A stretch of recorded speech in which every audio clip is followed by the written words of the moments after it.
Gara-gara interview, pemuda miskin yang hendak melamar menjadi office boy kini malah bertemu orang yang tak terduga sebagai seorang direktur perusahaan. Halo sahabat, apa kabar semuanya? Sebelum masuk ke ceritanya, jangan lupa nyalakan subtitle dan subscribe terlebih dahulu ya. Langit Jakarta pagi itu tersaput kabut tipis sisa gerimis malam, mencoba menahan terik matahari yang akan segera menyengat. Bagi Ariel, langit kelabu itu justru terasa bersahabat, seolah menyembunyikannya dari sorotan tajam dunia yang akan ia masuki. Di sudut kamar kontrakan berukuran 3x4 meter yang ia bagi dengan ibunya, Mira, keringat dingin sudah mulai membasahi pelipisnya meski hawa masih dingin. "Sudah rapi, Nak?" tanya Mira dari balik tirai pembatas yang sekaligus berfungsi sebagai dapur. Suaranya lembut, namun Ariel bisa menangkap getar kecemasan di dalamnya. "Sebentar lagi, Ma," jawab Ariel, mencoba mengencangkan ikatan dasi kupu-kupu murahan yang sudah usang di pinggirannya. Kemeja putihnya adalah peninggalan terakhir mendiang Pak Haji, tetangga lama mereka di kampung dulu. Meski sudah sering dicuci, noda kuning pudar di ketiak dan kerah yang sedikit mengelupas menolak untuk menghilang. Tapi setrikaan Mira semalam dengan setrika arang bara yang panasnya tak merata, telah berhasil membuatnya terlihat seakan-akan masih tegas. Celana hitamnya adalah hasil negosiasi alot di pasar Loak. "Masih bagus ini, Mas. Cuma kancingnya yang kurang satu, tinggal jahit lagi," kata penjualnya waktu itu. Miralah yang kemudian menambal dan menjahitnya dengan teliti, menyamarkan warna benang yang tak persis sama. Sepatu pantofel kulit sintetisnya adalah hadiah terbaiknya, ditemukan di bak barang bekas dengan harga Rp10.000. Ukurannya agak sempit, melukai jari kelingkingnya, tapi pantatnya mengkilap setelah diusap-usap dengan pisang dan disikat berulang kali. "Kamu pasti bisa, Ariel. Yang penting sopan, jujur, dan lihat mata orang yang diajak bicara," ujar Mira, keluar membawakan semangkuk nasi hangat dengan sepotong tempe orek. Mata Mira, yang mulai rabun karena menjahit di penerangan minim, memandanginya dengan campuran bangga dan pilu. Ada sesuatu yang selalu tersimpan di balik tatapan ibunya, sebuah beban yang tidak pernah sepenuhnya terucap. "Gaji pertama nanti buat beli kacamata baru buat ibu," janji Ariel sambil menyantap sarapannya dengan cepat. Mira hanya tersenyum getir, membelai rambut Ariel yang disisir rapi dengan minyak jelantah. "Yang penting kamu dapat kerjaan yang halal. Ibu sudah biasa." Perjalanan dengan angkot dan 2 kali transit KRL adalah sebuah pertempuran kecil. Tubuhnya yang kurus terjepit di antara kerumunan orang yang beragam. Ia memeluk map plastik bening berisi lamaran dan ijazah SMA-nya seolah-olah itu adalah harta karun. Di dalamnya, ada surat rekomendasi dari ketua RT yang ia bantu mengurus administrasi. Tulisannya miring dan disahkan dengan stempel karet lusuh. "Gedung PT Mulia Sentosa" menjulang seperti raksasa kaca dan baja, memantulkan bayangan langit dan gedung-gedung lain di sekitarnya. Ariel berhenti sejenak di seberang jalan, menelan ludah. Rasanya seperti hendak memasuki istana di negeri asing. Dedaunan pohon pelindung di trotoar bergemerisik, seakan membisikkan keraguan. Apakah mereka akan menerimaku? Apakah sepatuku ini akan mempermalukanku? Dia mengusir pikiran itu. "Ini untuk ibu." Lobi gedung itu lebih dingin dari yang ia bayangkan. Udara AC menusuk tulang melalui kemeja tipisnya. Lantai marmernya mengilap seperti cermin, memantulkan bayangannya yang terlihat kerdil dan lusuh. Kursi-kursi kulit berwarna hitam terlihat empuk dan steril. Resepsionis di balik meja melengkung nan indah mengenakan blazer merah dan senyum sempurna yang terasa seperti sebuah dinding. "Ada yang bisa saya bantu?" tanyanya. Matanya secara tak terelakkan menyapu tubuh Ariel dari kepala hingga kaki. Ariel merasa tatapan itu seperti sinar X yang melihat semua kekurangannya. Saya Ariel. Ada panggilan interview untuk posisi office boy," ucapnya, berusaha membuat suaranya tetap datar. Tangannya yang sedikit gemetar mengulurkan map plastik itu. Sang resepsionis melihat daftar di komputernya. Senyumnya tak berubah. "Baik. Silakan isi formulir ini dan tunggu di sana. Nanti akan dipanggil." Menunggu. Duduk di kursi kulit yang ternyata benar-benar sangat empuk, Ariel merasa dirinya tenggelam. Dia memperhatikan orang-orang lalu lalang. Para eksekutif dengan setelan rapi dan jam tangan mengilat. Suara mereka penuh wibawa. Wanita-wanita dengan high heels yang bunyinya tek-tek-tek di lantai marmer, membawa aroma parfum mahal. Dunia ini begitu asing, begitu bising, namun teratur dalam sebuah ritme yang tak ia pahami. Seorang petugas kebersihan yang lebih tua darinya, dengan seragam biru lusuh, menyapu pelan di sudut lobi. Matanya tanpa ekspresi, lelah. Ariel membayangkan dirinya seperti itu beberapa hari lagi. Tapi tak apa, itu pekerjaan halal. Itu akan membuat ibunya tak perlu menjahit sampai larut malam lagi. Pikirannya melayang ke Mira, yang pasti saat ini sedang duduk di depan mesin jahit tua. Matanya berusaha fokus pada jahitan di bawah cahaya lampu neon yang berkedip. Dia ingat bagaimana punggung ibunya semakin membungkuk, dan bagaimana ibu selalu menghindar ketika ditanya tentang masa lalu, tentang ayahnya. Anak dari Mira Setiawan, tanya seorang security yang mendekatinya, memecah lamunannya. Ariel mengangguk. Jantungnya berdegup kencang. Saatnya. Silakan ikut saya. Dia bangkit dari kursi empuk itu. Sepatu sempitnya mengeluarkan bunyi mencicit lembut di lantai licin. Dia mengikuti sang security menuju lift yang dindingnya berkilauan. Dalam perjalanan naik, di antara para eksekutif yang sibuk dengan ponsel mereka, Ariel merasa seperti sebuah noda di atas kain sutra. Dia menarik napas dalam-dalam, mencoba menenangkan diri. Tenang, Ariel. Lihat mata mereka. Jabat tangan yang mantap. Ini untuk ibu. Lift terbuka. Koridor yang lebih sunyi dan lebih mewah terbentang. Di ujungnya, ada pintu kayu berukir dengan tulisan, Direktur Utama. Sekretaris di depan meja tersenyum ramah.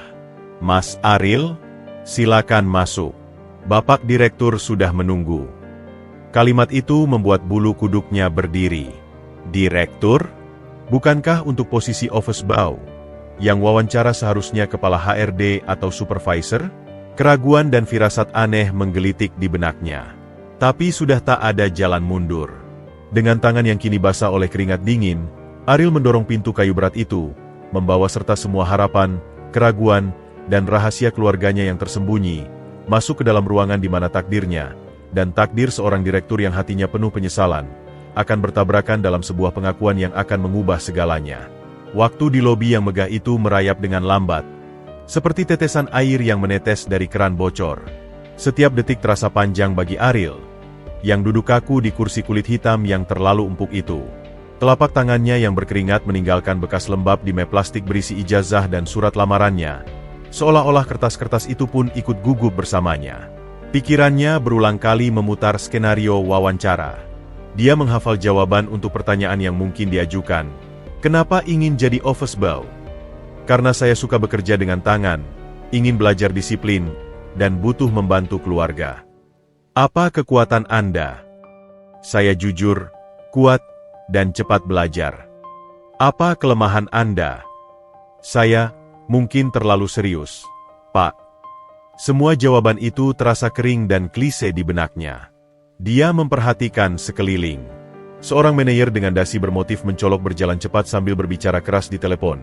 Bahasanya penuh dengan istilah asing yang tak Ariel pahami. Breakdown cost, feasibility study, leverage. Seorang wanita dengan blazer berpotongan sempurna melewatinya, membawa segelas kopi dalam cangkir keramik putih, bukan gelas plastik, dan aroma biji kopi panggang yang kaya menyapa hidung Ariel. Di dunia ini, bahkan kopi pun terasa berbeda. Petugas kebersihan tadi kembali, kini dengan lap mikrofiber di tangan, menyeka sidik jari di permukaan meja kaca. Matanya bertemu dengan Ariel sesaat. Ada suatu pencerahan di sana, sebuah peringatan diam-diam atau mungkin sekadar pengakuan sebagai sesama orang kecil. Si petugas mengangguk hampir tak terlihat sebelum kembali fokus pada pekerjaannya. Ariel merasa sedikit terhibur. Setidaknya dia tidak sepenuhnya tak terlihat. Tiba-tiba, bunyi dering halus dari telepon di meja resepsionis memecah keheningan relatif di lobi.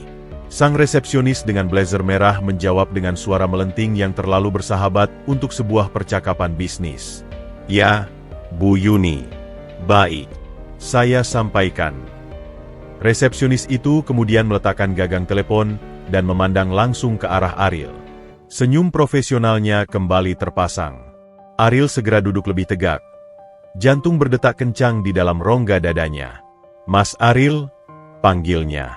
Ariel segera berdiri, Map plastiknya sedikit tertekuk karena genggamannya yang terlalu kuat. Ya, saya. Silakan ikut saya. Ibu Yuni, sekretaris Bapak Direktur, akan menemui Anda di lantai 20. Lantai 20. Direktur kata-kata itu bergema di kepalanya. Ini kesalahan. Pasti ada kesalahan. Mungkin mereka kebingungan dengan nama atau lowongan. Mungkin mereka mengira dia pelamar untuk posisi lain. Sebuah pikiran yang begitu konyol sehingga hampir membuatnya tersenyum getir. Posisi apa yang bisa didapatkan seorang lulusan SMA dengan sepatu sempit dan kemeja lusuh di lantai 20? Dengan kaki yang terasa seperti diisi beton, Ariel mengikuti resepsionis itu menuju bank lift yang berbeda. Lift yang lebih mewah dengan panel kayu dan kaca patri. Lift ini sepi, dingin, dan bergerak begitu halus sehingga Ariel hampir tidak menyadari mereka sudah bergerak naik. Pantulan dirinya di dinding lift kaca tampak pucat. Mata lebar penuh kecemasan.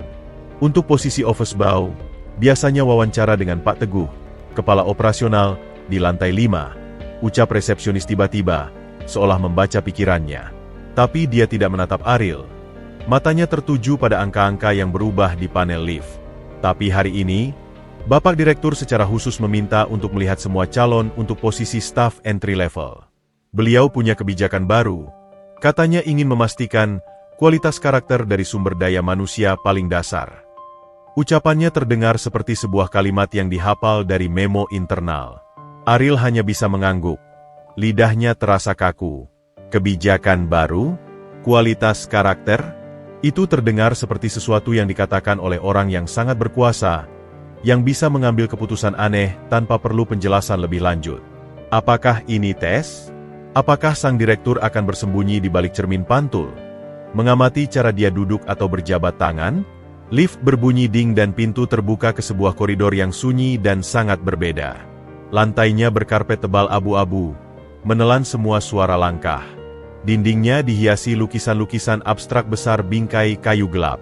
Udara di sini beraroma lemon dan kayu mahoni, bersih dan steril seperti klinik dokter spesialis. Di ujung koridor, di depan pintu kayu jati berukir yang sangat besar, duduk seorang wanita parubaya dengan rambut disanggul rapat dan kacamata bingkai emas. Itulah Ibu Yuni. Dia mengetik dengan cepat di keyboardnya. Wajahnya serius. Saat melihat Ariel mendekat, dia berhenti dan memberikan senyum yang lebih hangat daripada resepsionis di bawah, namun tetap terukur. Ariel Setiawan? Tanyanya. Suaranya jernih dan terpelajar. Iya, Bu. Silakan duduk sebentar. Ibu Yuni menunjuk sebuah sofa kecil di samping mejanya. Sofa itu juga dibalut kain bertekstur halus. Bapak Direktur masih ada telepon konferensi dengan Singapura. Akan sebentar lagi. Apakah Anda nervous? Pertanyaan langsung itu membuat Ariel tersedak. Dia tidak ingin terlihat lemah. Sedikit. Bu. Ini pengalaman pertama saya. Itu wajar, ujar Ibu Yuni. Matanya yang tajam di balik kacamata mengamatinya dengan saksama, namun tidak menghakimi. Bapak Direktur adalah orang yang tegas, tetapi adil. Jawab saja dengan jujur dan sopan.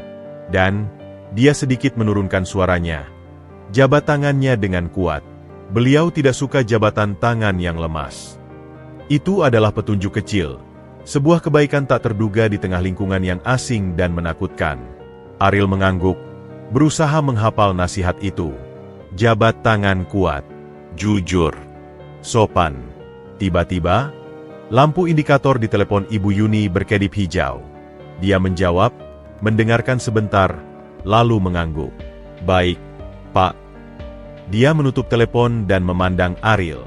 Bapak Direktur siap menemui Anda sekarang. Detak jantung Ariel seperti drum perang di telinganya. Dia berdiri, menarik napas dalam-dalam yang ia harap tidak terdengar. Ibu Yuni membukakan pintu kayu besar itu untuknya. Siap. Ariel? Tanyanya sekali lagi. Suaranya hampir seperti seorang ibu yang melepas anaknya ke pentas. Ariel mengangguk. Tidak mempercayai suaranya sendiri. Dengan langkah yang ia paksakan agar tidak terhuyung, dia melintasi ambang pintu. Ruangan di depannya begitu luas, dengan jajaran jendela dari lantai ke langit-langit yang memamerkan pemandangan megah kota Jakarta. Di balik sebuah meja kerja kayu gelap yang sangat besar, lebih besar dari kasur yang ia tiduri, Seorang pria dengan rambut sedikit beruban di pelipis tengah membelakangi jendela, melihat ke arah kota. "Siap. Ariel, Bapak Direktur ingin meminterview Anda sendiri untuk posisi ini," kata Ibu Yuni mengulang kalimat yang sudah ia ucapkan di lift, seolah mengukirkannya ke dalam benak Ariel. Pria itu, Rendra Wijaya, berpaling dari jendela. Dan saat matanya yang tajam, penuh beban, dan penuh penyesalan yang tersembunyi itu menatap lurus ke wajah Ariel, segalanya di dunia ini seakan berhenti. Pintu kayu berat itu tertutup dengan sendirinya di belakang Ariel, menghasilkan suara klik yang terisolasi dan final. Ia merasa seperti terperangkap dalam sebuah akuarium raksasa yang sunyi. Suara dengung AC dan desisan lembut mesin pembersih udara di suatu sudut hanyalah latar yang mempertegas keheningan yang mencekam. Ruangan itu luas, berlebihan, dan didominasi oleh panorama kota Jakarta yang membentang di balik dinding kaca, membuatnya merasa kecil dan tak berarti. Rendra Wijaya masih membelakanginya. Siluetnya tegas melawan cahaya terang dari luar. Dia tak bergerak, seolah-olah tenggelam dalam pemandangan yang bagi Ariel adalah simbol puncak kesuksesan yang tak terjangkau. Ariel berdiri kaku, map plastiknya diremas dalam genggaman yang basah. Dia tidak tahu harus berbuat apa. Haruskah ia menyapa, memberi tahu kehadirannya, atau menunggu hingga sang direktur berbalik? Keputusan itu diambil darinya. Rendra berpaling perlahan, bukan dengan gerakan gesit seorang eksekutif sibuk, tetapi dengan gerakan yang terukur, hampir berat. Wajahnya kini terlihat jelas. Di usia parubaya, ia memiliki wajah yang terpahat dengan baik, tulang pipi tinggi, alis tebal, dan garis-garis di sekitar mata yang berbicara tentang banyak keputusan berat dan kurang tidur. Di balik kacamata bingkai titanium, matanya adalah kolam gelap yang sulit dibaca, penuh dengan intensitas yang langsung membuat Ariel merasa diawasi dan dinilai hingga ke sumsumnya. "Saya Ariel Setiawan, Pak," ucap Ariel akhirnya, memecah kesunyian. Suaranya terdengar lebih tinggi dari yang ia harapkan, pecah di tengah-tengah. Ia maju beberapa langkah, sepatu sempitnya mencicit lembut di atas karpet tebal abu-abu. "Untuk interview posisi office bow." Ia mengulurkan map plastiknya, sebuah gerakan yang tiba-tiba terasa sangat kekanak-kanakan. Rendra tidak segera mengambil map itu. Tatapannya tak bergeser dari wajah Ariel. Ia memandanginya dengan cara yang aneh, bukan seperti seorang atasan yang menilai calon bawahan, tetapi seperti seorang arkeolog yang baru saja menemukan artefak yang hilang. Matanya, yang tadinya seperti batu es, perlahan-lahan menunjukkan retakan.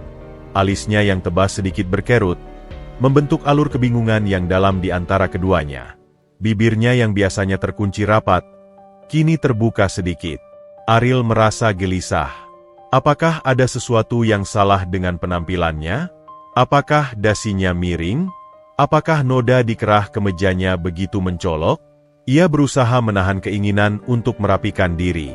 "Silakan duduk," kata Rendra akhirnya. Suaranya dalam, serak, dan datar, tanpa nada ramah yang biasanya diharapkan. Ia menunjuk ke kursi tunggal di seberang mejanya yang sangat besar. Ariel segera duduk, punggungnya lurus, lutut rapat. Ia meletakkan map di pangkuannya, lalu merapikannya berkali-kali. Rendra perlahan berjalan mengitari meja, langkahnya berat. Bukannya duduk di kursi direktur yang tinggi dan berbalut kulit, ia justru memilih untuk duduk di sudut meja, di sebuah kursi yang lebih rendah, lebih dekat dengan Ariel. Jarak mereka kini hanya sekitar 1 meter. Ariel bisa mencium aroma lembut kayu sandalwood dan sesuatu yang tajam seperti kopi hitam dari pria itu. Aromanya mahal dan asing. Rendra mengambil map plastik itu, tetapi matanya hanya sekilas menyapu isinya. Ijazah SMA, surat lamaran tulisan tangan, surat rekomendasi dari ketua RT. Semua terlihat begitu sederhana, begitu miskin di atas meja kayu mahoni yang harganya mungkin setara dengan pemasukan keluarganya selama setahun. Namun, perhatian Rendra tidak tertuju pada dokumen-dokumen itu. Matanya tertancap kembali pada wajah Ariel. Ia memandangi garis rahangnya, bentuk hidungnya, alisnya yang tebal, dan caranya duduk dengan bahu sedikit membungkuk seolah bersiap menerima pukulan. "Ariel," ucap Rendra, mengucapkan namanya pelan, seolah sedang mencicipi kata itu. "Usiamu?" 19 tahun, Pak. Agustus nanti genap 20. Tanggal berapa? 17 Agustus, Pak." Terdengar napas tersedak yang hampir tak terdengar dari Rendra. Tangannya yang sedang memegang ijazah Ariel sedikit bergetar. "Tempat lahir. Rumah sakit Bunda, Pak. Di Kebayoran Lama." Kali ini, Rendra tak bisa menyembunyikan reaksinya. Wajahnya yang tegas itu secara perlahan mulai kehilangan warnanya. Dari kecoklatan sehat menjadi pucat pasi. Ia meletakkan ijazah itu perlahan, seolah benda itu terbuat dari kaca. Matanya membesar di balik kacamatanya, memandang Ariel bukan dengan penilaian, tetapi dengan ketakjuban yang tercampur horor. "Dan nama ibumu?" tanyanya. Suaranya hampir berbisik, serak, penuh dengan sebuah harapan yang sangat besar dan sangat rapuh. Ariel semakin bingung. Pertanyaan-pertanyaan ini terlalu personal untuk sebuah wawancara office girl. Tapi di bawah tatapan Rendra yang begitu menusuk, ia tak punya pilihan selain menjawab. "Mira, Pak. Mira Setiawan." Dunia seakan berhenti berputar. "Mira." Rendra mengulangi nama itu, seperti doa yang tercekat. Kursi tempatnya duduk terdorong ke belakang dengan kasar, kakinya yang tampak goyah menahannya berdiri. Ia berdiri, tubuhnya yang biasanya tegak kini terlihat goyah. Matanya tak lepas sedetik pun dari Ariel, seolah takut pemuda di depannya akan menghilang jika ia berkedip. "Apakah?" Nafasnya tersengal. "Apakah ibumu?" Mira Setiawan dulu tinggal di Gang Swadaya, Kebon Jeruk, yang rambutnya ikal panjang, dan ada tahi lalat kecil di dekat alis kanannya. Sekarang giliran Ariel yang merasa darahnya membeku. Bagaimana mungkin seorang direktur yang tak pernah ia kenal tahu detail seperti itu tentang ibunya? Tahi lalat kecil di dekat alis itu adalah sesuatu yang bahkan tidak banyak diperhatikan orang.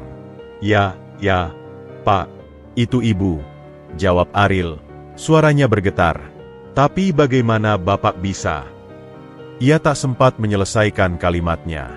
Rendra Wijaya, sang direktur perkasa, orang yang baru saja mengadakan konferensi dengan Singapura dan memimpin perusahaan dengan ratusan karyawan, mengambil 2 langkah terhuyung ke depan. Kemudian, dengan gerakan yang penuh emosi dan sama sekali tidak terduga, ia merengkuh Ariel dalam pelukan yang sangat erat. Ariel kaku seperti patung. Badannya terasa dingin. Ia bisa merasakan tubuh Rendra yang gemetar. Bisa mendengar suara isak tangannya yang tertahan di dekat telinganya. Bau kayu sandalwood dan emosi yang meluap-luap memenuhi indranya. "Maafkan ayah," desis Rendra. Suaranya parau dan penuh air mata, langsung menusuk ke dalam jiwa Ariel yang sudah kebingungan. "Maafkan ayah, Nak. Akhirnya ayah menemukanmu." Kata ayah itu seperti petir di siang bolong yang cerah. Ia menyambar Ariel, membakar semua logika dan kewarasan yang tersisa. Pikiran Ariel kosong, lalu dipenuhi oleh suara ibunya yang selalu berbisik. "Ayahmu sudah tidak ada, Nak. Dia pergi jauh dan tidak akan kembali." Sementara di telinganya yang lain, ada suara pria asing ini yang mengguncang jiwanya dengan pengakuan yang mustahil. "Ayah? Tapi, ibunya berkata ia sudah meninggal. Selama 19 tahun. Itu adalah kebenaran yang ia pegang." Ariel tidak bisa bergerak, tidak bisa membalas pelukan, tidak bisa menolak. Ia hanya bisa berdiri di dalam pelukan orang asing yang mengaku sebagai ayahnya, di tengah ruangan direksi yang megah, dengan map lamaran kerja untuk posisi office boy yang kini tergeletak tak berguna di lantai karpet tebal, sementara takdirnya sedang dirobek dan dijahit ulang di depan matanya sendiri. Pelukan itu terasa seperti abadi, namun bagi Ariel, setiap detiknya penuh dengan kebingungan yang menyiksa. Tubuh Rendra yang gemetar, isak tangannya yang tercekat, dan aroma mahal yang kini terasa asing dan mengancam. Semuanya membentuk realitas yang tak bisa ia terima. Akhirnya, dengan kekuatan yang ia kumpulkan dari ujung jari kakinya yang kesakitan karena sepatu sempit, Ariel mendorong dada Rendra perlahan. Pak, mohon maaf. Tapi, ucap Ariel, suaranya bergetar hebat. Ia mundur selangkah, menjauh dari lingkup emosi pria itu. Wajahnya pucat, matanya membesar penuh dengan ketidakpercayaan dan sentimen awal yang membara. Bapak pasti salah orang." Rendra membiarkan Ariel melepaskan diri. Air mata yang mengalir di pipinya yang berkerut membuatnya tiba-tiba tampak sangat tua dan rapuh. Jauh dari gambar seorang direktur tegas yang Ariel bayangkan. Dia tidak mencoba mendekat lagi, tetapi tangannya terulur. Jari-jarinya bergetar seolah ingin menyentuh wajah Ariel untuk memastikan ini bukan ilusi. "Tidak, Nak. Aku tidak salah." Suara Rendra parau, penuh dengan keyakinan yang menyakitkan. "Kamu adalah Ariel, anakku." Anak dari Mira Setiawan dan Rendra Wijaya. Dia mengucapkan nama Mira dengan getaran penuh kerinduan yang dalam. "Ini tidak mungkin," bantah Ariel. Suaranya mulai meninggi, dipenuhi panik. "Ayah saya sudah meninggal. Ibu bilang, dia meninggal sebelum saya lahir."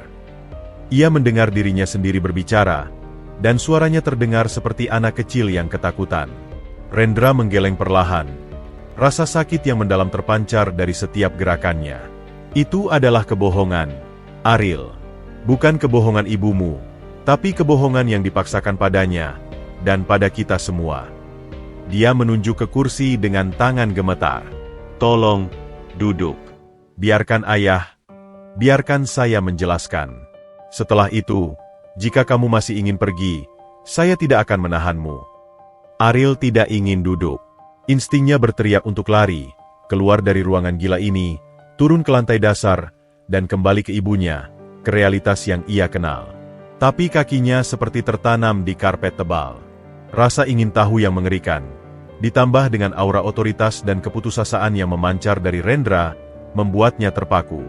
Dengan gerakan kaku, ia kembali duduk di kursinya, tubuhnya tegang seperti kawat baja. Rendra mengambil napas dalam-dalam, mencoba menguasai dirinya.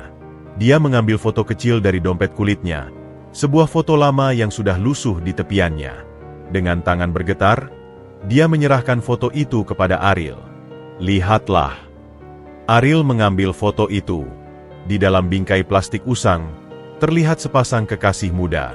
Pria itu jelas adalah Rendra yang lebih muda, lebih ramping, dengan senyum lebar dan mata penuh harapan yang belum diselimuti beban. Dan wanita di sampingnya. Ariel menarik napas tajam. Itu adalah ibunya, Mira.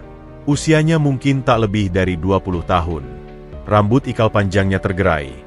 Matanya bersinar dengan kebahagiaan murni yang jarang Ariel lihat belakangan ini. Mereka berdua berpelukan.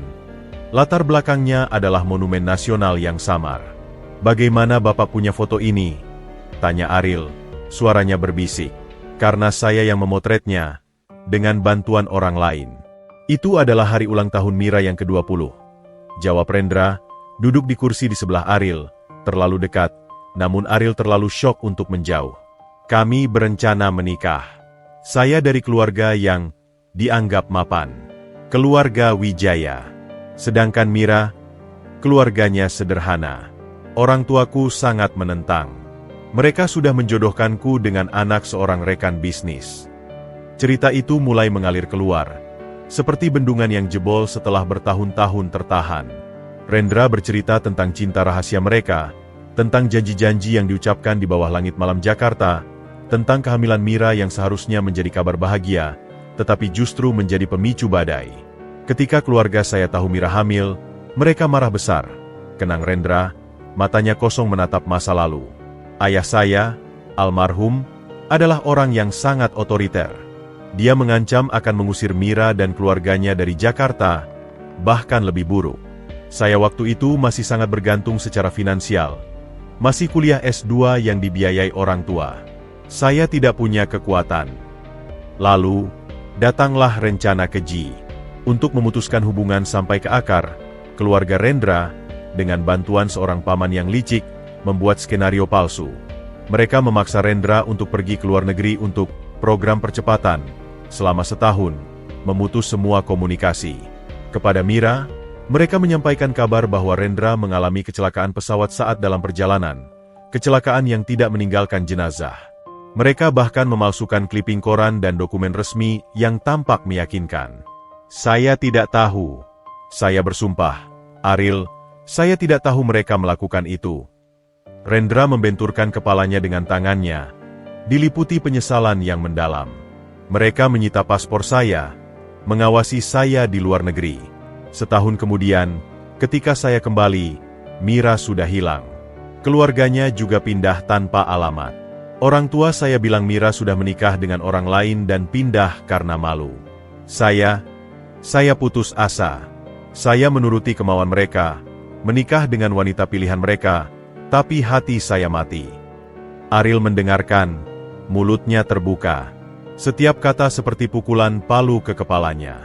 Ibunya, yang selalu kuat, yang menjahit sampai matanya rabun tanpa pernah mengeluh tentang masa lalu, ternyata menyimpan luka sedalam ini.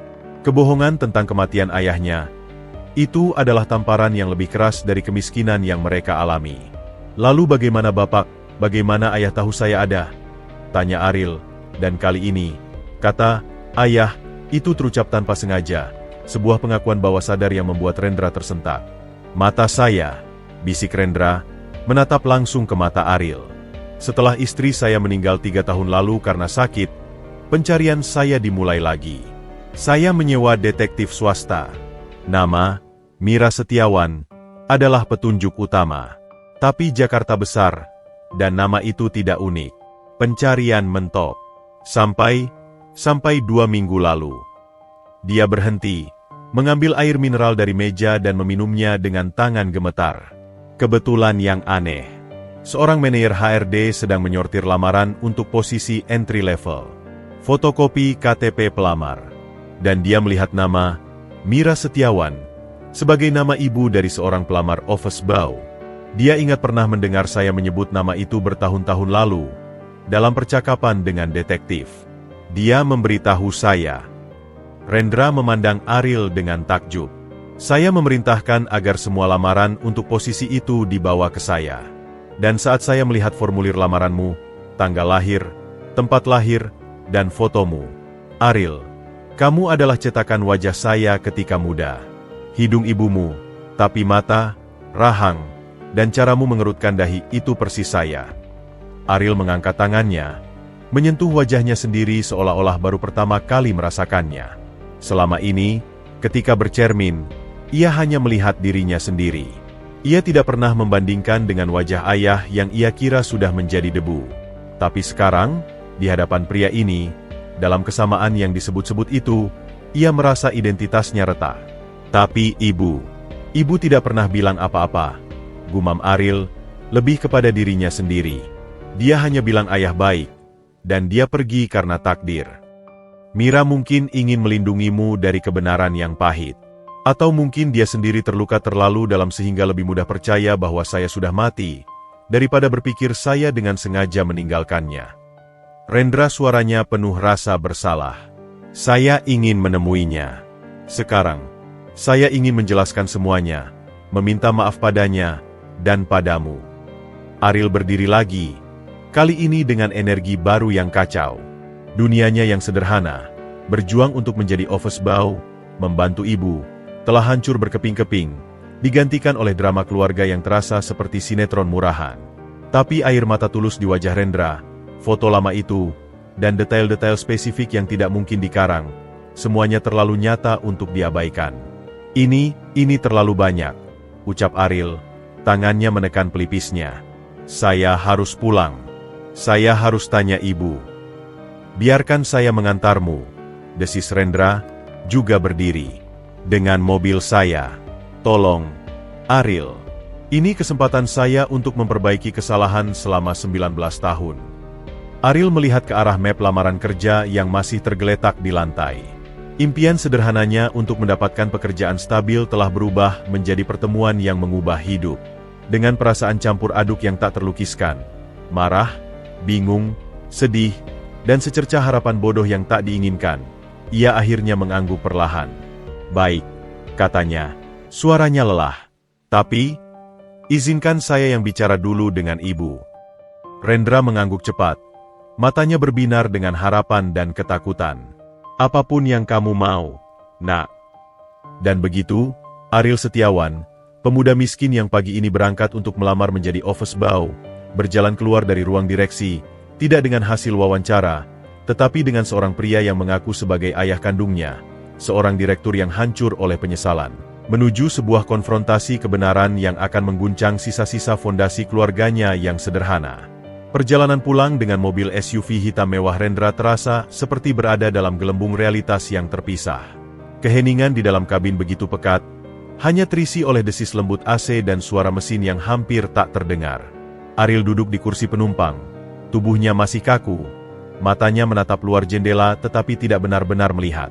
Pemandangan Jakarta yang biasa ia lihat dari angkot, ramai, semrawut, penuh kehidupan, kini terasa seperti adegan film yang ia tonton dari balik kaca yang gelap. Rendra sesekali meliriknya. Mulutnya terbuka seolah ingin mengatakan sesuatu, tetapi selalu tertutup kembali. Tangannya mencengkeram setir dengan kuat, buku-buku jarinya putih. Ketegangan antara mereka terasa fisik, seperti karet gelang yang diregangkan hingga hampir putus. "Kami hampir sampai," ucap Ariel akhirnya, memecah kesunyian saat mobil memasuki gang sempit di kawasan kebun jeruk yang dipadati rumah kontrakan berhimpitan. SUV yang lebar itu terpaksa melaju pelan, menarik perhatian tetangga yang sedang duduk-duduk di depan rumah. Terdengar bisikan-bisikan penasaran. Rendra memandangi lingkungan itu dengan ekspresi yang tak tertahankan. "Dia, kamu dan ibumu, tinggal di sini selama ini?" Suaranya penuh dengan rasa bersalah yang membara. Ariel hanya mengangguk. Rasa malu dan kebanggaan yang aneh bergumul di dadanya. "Iya, ini rumah kami." Dia menyuruh Rendra berhenti di depan sebuah pintu besi berwarna biru pudar dengan nomor 17 yang catnya mengelupas. "Tunggu di sini. Saya mau bicara dengan ibu dulu." Tapi sebelum Ariel sempat keluar, pintu besi itu terbuka. Mira berdiri di ambang pintu, masih mengenakan daster sederhana bermotif bunga yang sudah lusuh. Tangannya masih basah dari mencuci piring. Senyum lelahnya yang biasa ia berikan saat menyambut pulang Ariel, tiba-tiba membeku di wajahnya saat pandangannya melompat dari Ariel yang keluar dari mobil mewah, ke sosok pria yang sedang keluar dari sisi pengemudi. Wajah Mira pucat seketika, lebih pucat dari kain kafan. Bibirnya yang terbuka gemetar hebat, tetapi tak ada suara yang keluar. Matanya yang lelah itu membesar, dipenuhi oleh kilatan emosi yang berganti-ganti, syok, ketakutan, pengakuan, lalu sebuah kesedihan dan amarah yang begitu dalam, membeku menjadi es. "Bu!" Ariel melangkah mendekat, ingin menjelaskan. Tapi Mira tidak mendengarnya. Tatapannya tertancap pada Rendra, yang kini berdiri tak bergerak di samping mobilnya. Wajahnya penuh dengan penyesalan, kerinduan, dan ketakutan yang sama besarnya. "Ren, doktor Anda." Nama itu tercekat dari bibir Mira, hampir seperti hembusan angin. "Mi," jawab Rendra, suaranya serak. Dia mengambil satu langkah ke depan, lalu berhenti, seolah ditarik oleh kekuatan tak terlihat dari tatapan dingin Mira. "Mira." Akhirnya. Suasana selama beberapa detik itu menggantung, tegang, rapuh. Kemudian, seperti gelas yang dijatuhkan, semua emosi itu pecah. "Kenapa kau kembali?" teriak Mira tiba-tiba. Suaranya melengking, memecah keheningan gang. Air mata sudah mengalir deras di pipinya yang kurus, tetapi tidak ada kelemahan di teriakannya, hanya amarah yang terpendam selama puluhan tahun. "Kenapa sekarang? Setelah semua ini? Setelah kau biarkan kami susah? Setelah kau mati?" "Bu, tunggu." Ariel mencoba menengahi, tetapi Mira mendorongnya pelan ke samping. Fokusnya tetap pada Rendra. "Kau tidak mati, ya?" teriak Mira lagi. Tangannya menunjuk-nunjuk ke arah Rendra. "Keluarga besarmu yang kaya raya itu bilang kau mati. Pesawat jatuh. Tidak ada jenazah. Mereka kasih saya uang, suruh pergi, suruh tutup mulut. Dan kau di mana?" Rendra tampak seperti orang yang dicambuk. Setiap kalimat adalah cambukan baru. "Mira, aku tidak tahu. Aku bersumpah. Aku tidak tahu mereka melakukan itu padamu. Mereka mengasingkanku, merebut pasporku, berbohong padaku bahwa kau sudah menikah lagi dan pindah." "Bohong. Semua bohong." Mira menjerit. Tapi jeritannya sudah berubah menjadi isakan yang menyedihkan. Tubuhnya yang kecil terguncang-guncang. "Aku tunggu. Aku tunggu berbulan-bulan. Aku tanya keluarga kau. Mereka usir aku. Aku hamil. Rendra. Sendirian. Ayahku sampai sakit keras karena malu. Ibuku, oh, Tuhan." Dia memegangi kepalanya, seperti mencoba mengusir kenangan buruk. Ariel melihat ibunya yang selalu kuat, yang tak pernah menangis meski jarinya tertusuk jarum atau ditagih hutang, kini hancur berantakan di depan pintu. Hatinya seperti dirobek. Ia melangkah mendekat, memeluk pundak ibunya yang gemetar. "Ibu, ibu, tenang." Mira memeluk Ariel erat-erat, seperti takut ia direnggut. Dia ayahmu, Ariel," bisiknya di antara isakannya. Suaranya pecah. Orang yang katanya sudah mati itu, ternyata hidup. Dan dia kaya. Kalimat terakhir itu diucapkan dengan kepahitan yang tak terhingga. Bukan tentang kekayaan, tetapi tentang pengkhianatan. Selama ini mereka berjuang di kubangan kemiskinan, sementara ayah Ariel hidup dalam kemewahan. Rendra, yang mendengar semuanya, akhirnya tak tahan. Dia berlutut di tanah kotor depan rumah kontrakan itu. Seorang direktur dengan setelan jas puluhan juta, berlutut di hadapan seorang wanita dengan das terlusuh. "Aku salah, Mira. Aku pengecut. Aku lemah. Aku seharusnya berjuang lebih keras. Aku seharusnya mencari kau sampai ketemu, bukan menyerah dan menerima takdir palsu yang mereka buat." Air mata Rendra juga mengalir tanpa henti. "Aku tidak minta maaf agar kau mengampuniku. Aku minta maaf karena aku memang bersalah. Tapi tolong, beri aku kesempatan. Untuk Ariel. Dia anak kita. Lihatlah dia. Dia luar biasa. Dan dia telah hidup dalam kesulitan karena kesalahanku." Mira memandangi Rendra yang berlutut. Amarahnya masih membara, tapi di baliknya, Ariel bisa melihat sesuatu yang lain. Kenangan cinta muda yang pernah ada, luka yang tak pernah sembuh, dan mungkin sebuah belas kasihan. Dia melihat bagaimana mata ibunya menyapu wajah Rendra, mungkin mencari jejak pria muda yang dulu dicintainya di balik wajah pria paruh-baya yang penuh penyesalan ini. "Bangun," kata Mira akhirnya. Suaranya datar, lelah. "Jangan berlutut di sini. Tetangga lihat." Rendra berdiri perlahan. Bajunya yang mahal kini kusut dan ternoda tanah. "Masuk," ucap Mira. Suaranya hampir tak terdengar. Dia memutar badan dan masuk ke dalam rumah, tanpa melihat ke belakang. Ariel membantu ibunya masuk, diikuti oleh Rendra yang harus menunduk untuk melewati pintu rendah. Cahaya temaram dari lampu neon 5 watt menyinari ruangan sempit yang sekaligus berfungsi sebagai ruang tamu, ruang makan, dan dapur. Bau gorengan dan kapur barus memenuhi udara. Rendra berdiri terpaku. Matanya menyapu setiap sudut, dinding yang lembab dan mengelupas, meja plastik kecil, lemari kayu lapuk, foto Ariel kecil di dinding yang kusam. Rasa bersalahnya tampak memenuhi setiap sel tubuhnya. Mira duduk di kursi plastik. Tangannya masih menggenggam tangan Ariel erat-erat. "Ceritakan semuanya. Dari awal. Jangan ada yang disembunyikan lagi." Dan di ruangan sempit dan miskin itulah, di bawah cahaya lampu yang redup, Rendra Wijaya menceritakan kembali kisahnya dengan lebih lengkap, dengan detail-detail pahit yang sempat ia sembunyikan dari Ariel di kantor, tekanan fisik dari ayahnya, ancaman pada keluarganya Mira, pernikahan paksanya yang tanpa cinta, dan kesepiannya selama bertahun-tahun di balik kekayaan dan kekuasaan. Mira mendengarkan tanpa bicara, sesekali mengusap air mata yang tak henti mengalir. Ariel duduk di antara mereka, merasa seperti jembatan yang rapuh antara dua masa lalu yang pahit.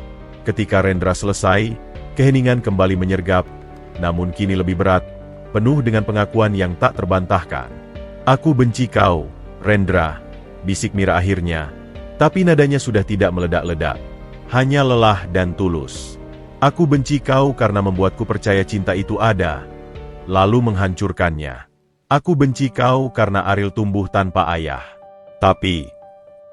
Dia memandang Ariel, lalu kembali ke Rendra. "Aku tidak bisa menyangkal bahwa dia anakmu.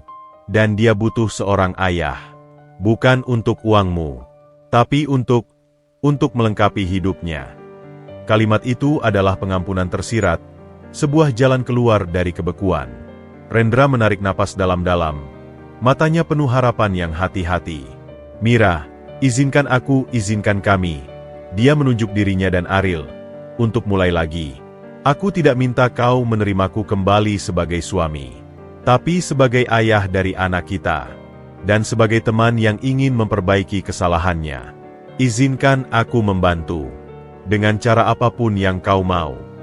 Mira menatapnya lama. Lalu, Pelan-pelan, dia mengangguk. Hanya sekali. Anggukan kecil yang penuh beban, namun penuh makna. Untuk Ariel, gumamnya. Ariel, yang selama ini diam, merasakan gelombang emosi yang besar. Di tengah reruntuhan kebohongan, di ruang tengah yang sempit dan miskin ini, sebuah keluarga yang aneh, terluka, dan tidak sempurna, untuk pertama kalinya, mulai mencoba untuk berdiri.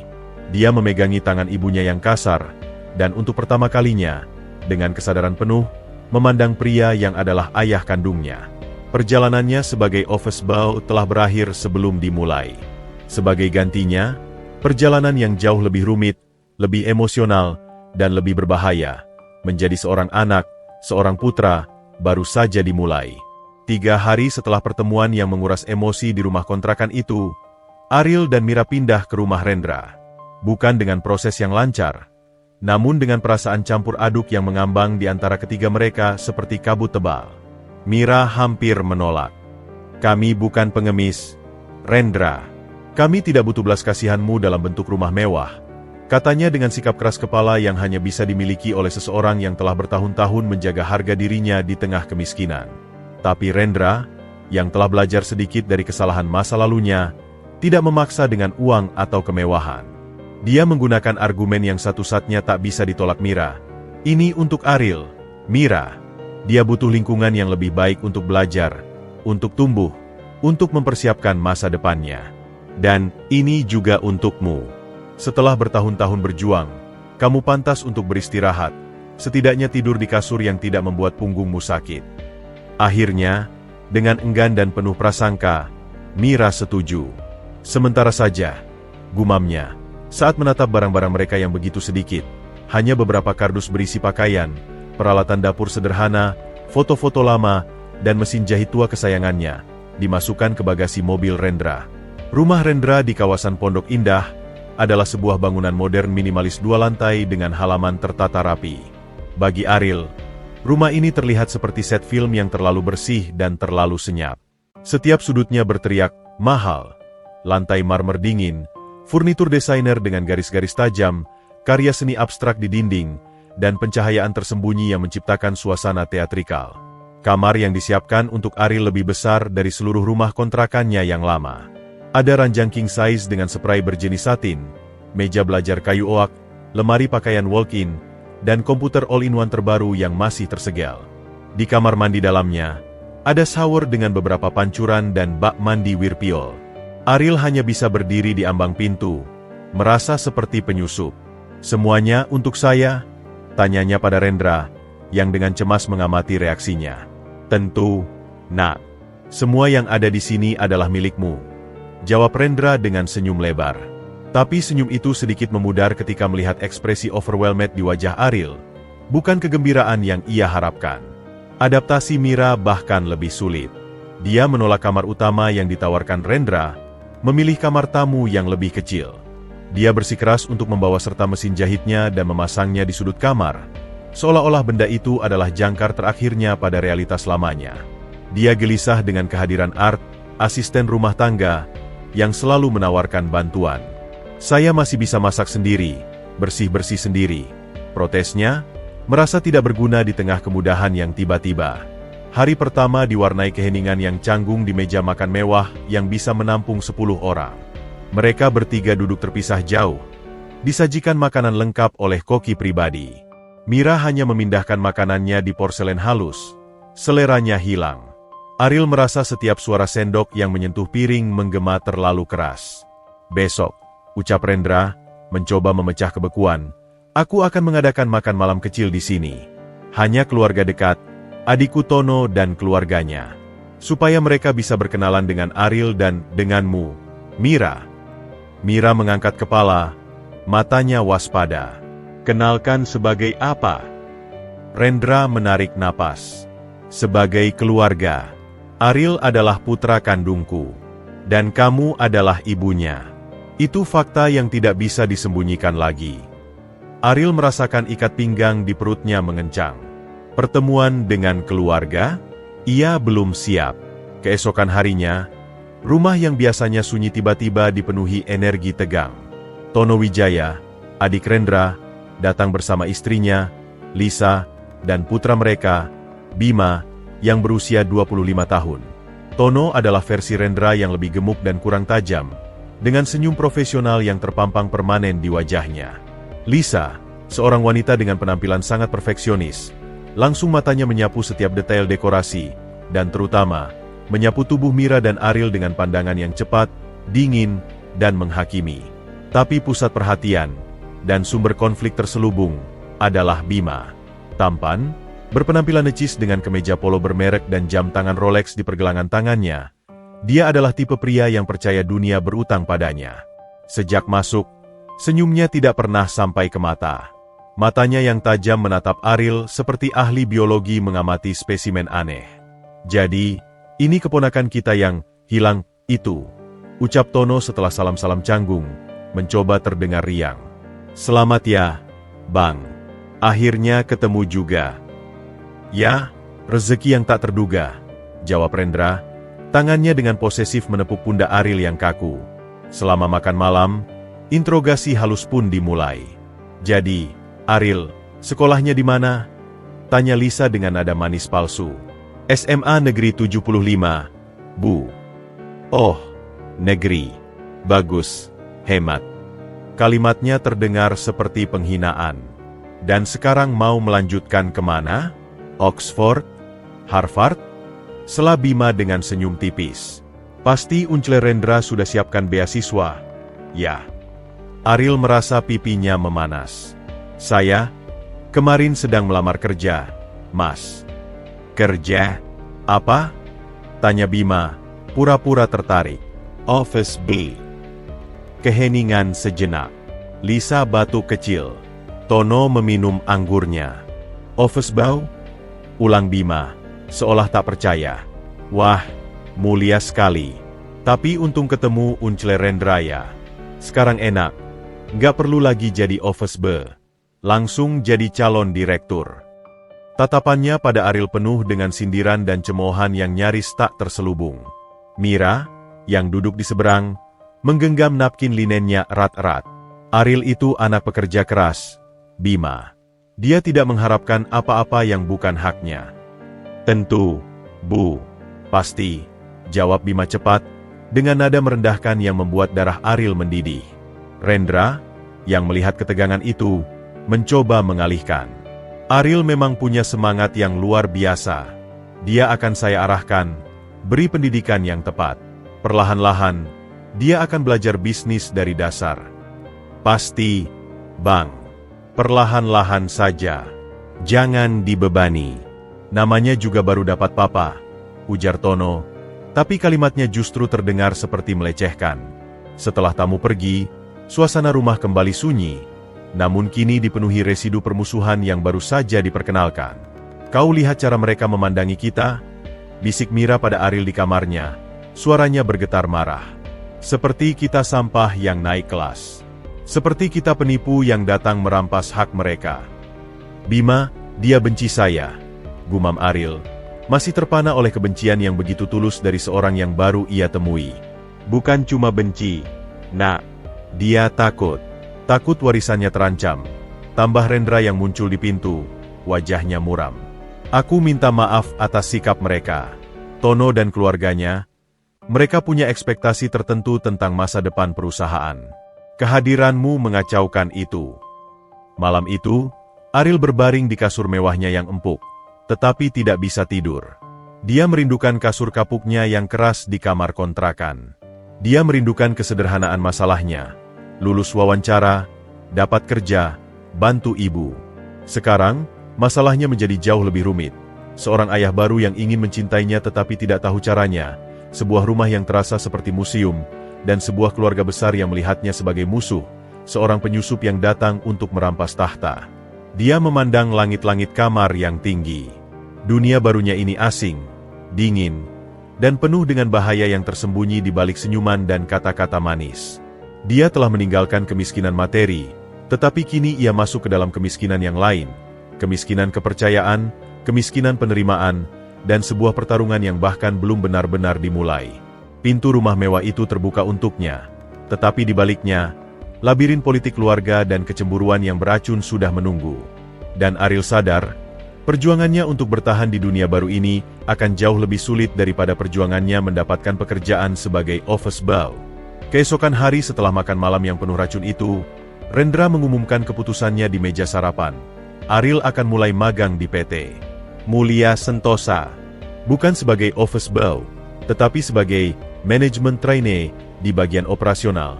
Posisi yang biasanya diperuntukkan bagi lulusan perguruan tinggi terbaik dengan nilai cum laude. Tapi saya belum kuliah, Pak, protes Ariel, gugup. Ayah, koreksi Rendra lembut. Dan itu tidak masalah. Kamu akan belajar dari dasar. Lebih baik daripada teori kuliah. Pak Teguh, kepala operasional, akan menjadi mentormu langsung. Dia orang yang tegas tapi adil. Mira, yang masih enggan menerima kenyataan baru ini, hanya mengangguk pelan. Belajar yang rajin, nak. Jangan mau kalah sama orang-orang yang meremehkanmu. Ariel mengerti pesan tersirat ibunya. Ini bukan lagi tentang membantu ekonomi keluarga. Ini tentang membuktikan diri. Hari pertama magangnya adalah pelajaran langsung tentang hierarki dan prasangka. Seragam magang, kemeja putih dan celana hitam sederhana, yang dikenakannya sama persis dengan seragam office boy, hanya beda badge di dada. Tapi semua orang sudah tahu siapa dia. Berita tentang anak haram, Direktur Rendra yang tiba-tiba muncul dan langsung masuk lewat pintu belakang telah menyebar seperti api di sekam, dipercepat oleh bisik-bisik keluarga Tono dan terutama Bima. Bima sendiri adalah manajer senior di divisi pemasaran, sebuah posisi strategis yang sering membuatnya berinteraksi dengan semua departemen. Dia adalah bintang yang sedang naik daun. Favorit banyak karyawan tua yang melihatnya sebagai penerus logis sebelum kehadiran Ariel yang mendadak. Saat Ariel diperkenalkan oleh Pak Teguh, seorang pria separuh baya dengan wajah seperti batu dan tangan kasar bekas kerja lapangan, ke tim operasional gudang, dia disambut dengan anggukan dingin dan jabat tangan yang lemas. Ini Ariel. Dia akan magang di sini, belajar dari yang paling dasar, pengecekan barang masuk, kata Pak Teguh dengan suara parau. Perlakukan dia seperti trainee lainnya. Tapi tidak ada yang memperlakukan Ariel seperti trainee lainnya. Ketika dia bertanya di mana formulir daftar barang, seorang staf senior hanya menunjuk ketumpukan berkas tanpa berkata-kata. Ketika dia salah mengisi kode barang karena singkatannya yang membingungkan, kesalahannya langsung dilaporkan ke Pak Teguh dengan penekanan pada ketidaktelitian yang fatal.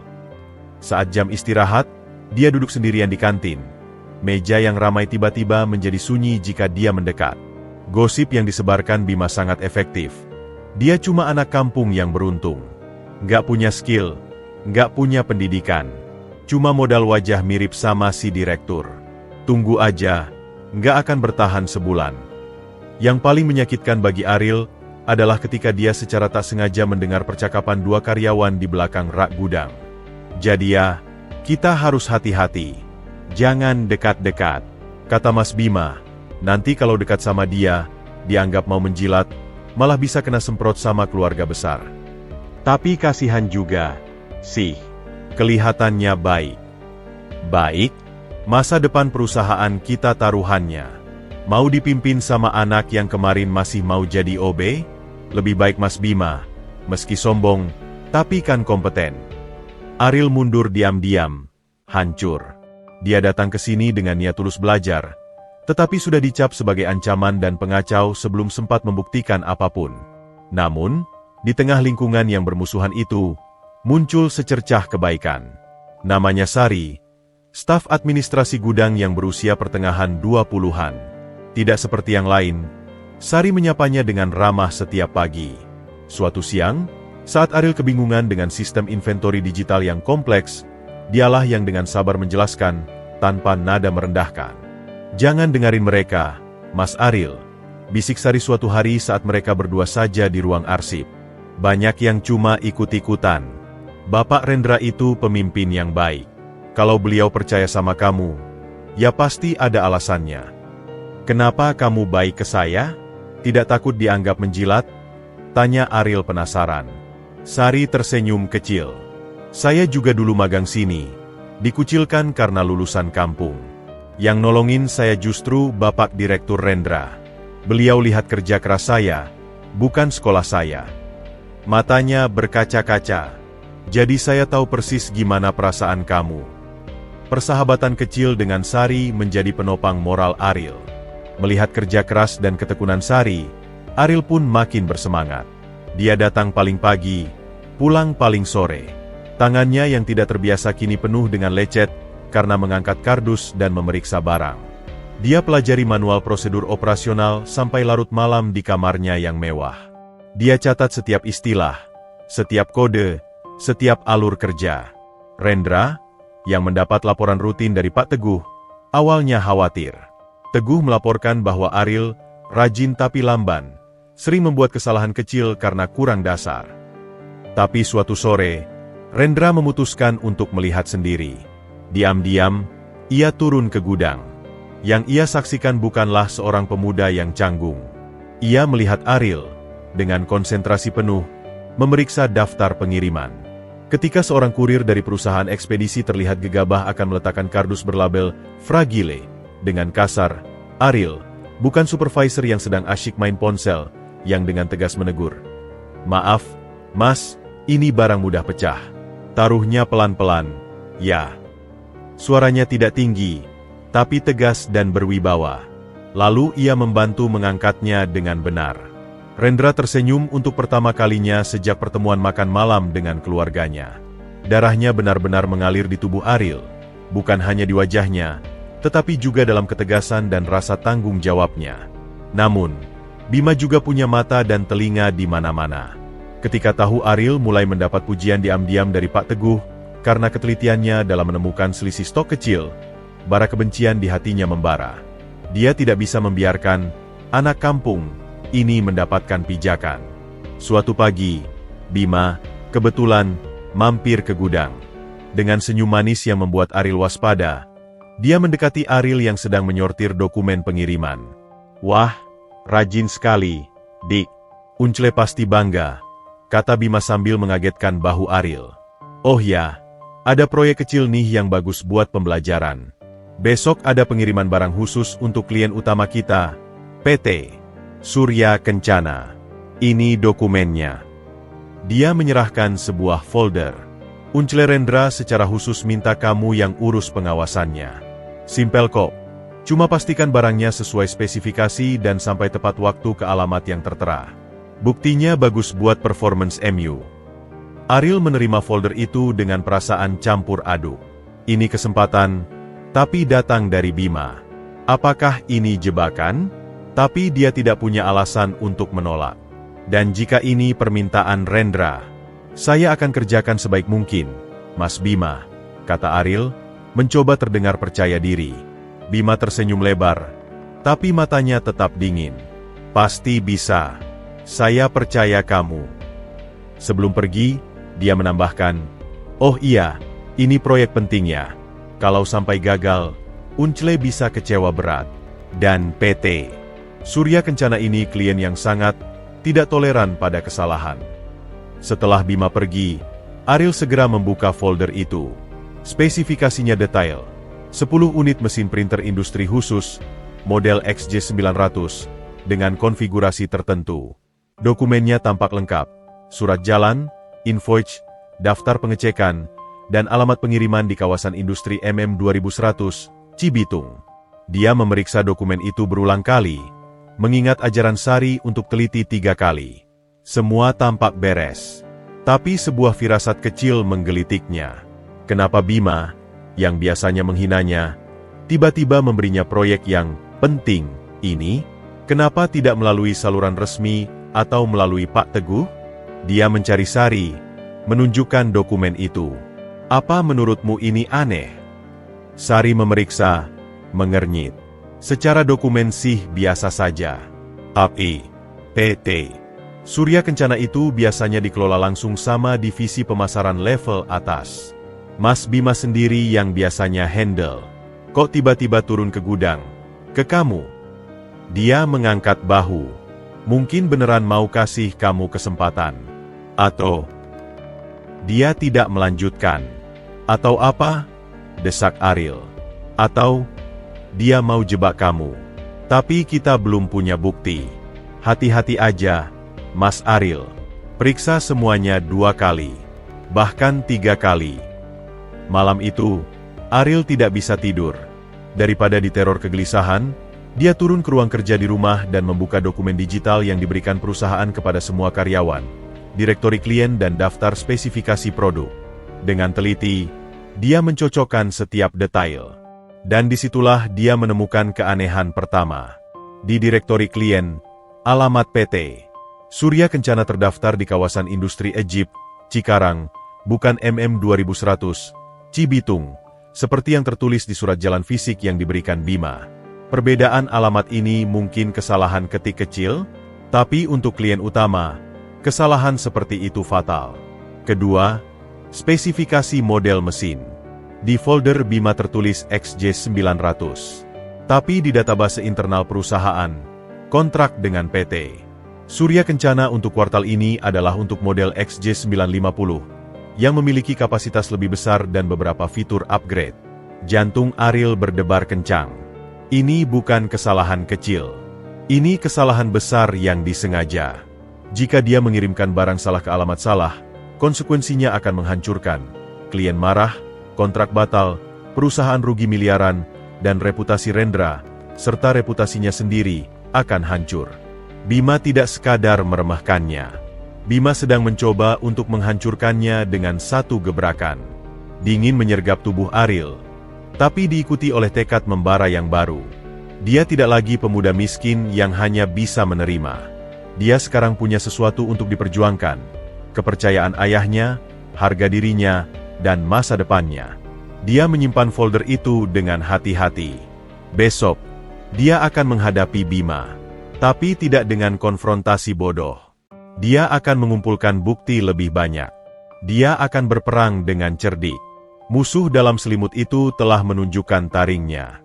Dan sekarang, Ariel tahu, perang di dunia barunya yang asing ini telah benar-benar dimulai. Pagi itu, langit di atas Jakarta tampak cerah. Namun di dalam hati Ariel, badai sedang mengumpul. Dia tiba di gudang lebih awal dari biasanya. Dokumen jebakan Bima tersimpan rapi di dalam tasnya, bersama dengan print-out data dari database internal yang dia ambil semalam. Jantungnya berdegup kencang, bukan hanya karena gugup, tetapi karena amarah yang tertahan. Dia tidak langsung mencari Bima. Itu akan terlalu naif. Sebaliknya, dia mendekati Sari, yang baru saja tiba dan sedang menyalakan komputernya. "Sari, butuh bantuan," bisik Ariel, suaranya tegang. "Bisa bantu cek log perubahan untuk dokumen pengiriman PT Surya Kencana ini di sistem? Kapan terakhir diubah? Dan oleh siapa?" Sari, melihat ekspresi serius Ariel, mengangguk cepat. "Ada masalah?" "Mungkin. Besar." Jari-jari Sari menari lincah di atas keyboard. Dia mengakses sistem log administratif, sebuah fitur yang hanya bisa diakses oleh beberapa orang. Setelah beberapa menit, alisnya berkerut. Ini aneh. Dokumen kontrak dan surat jalan untuk Surya Kencana diubah 2 hari lalu.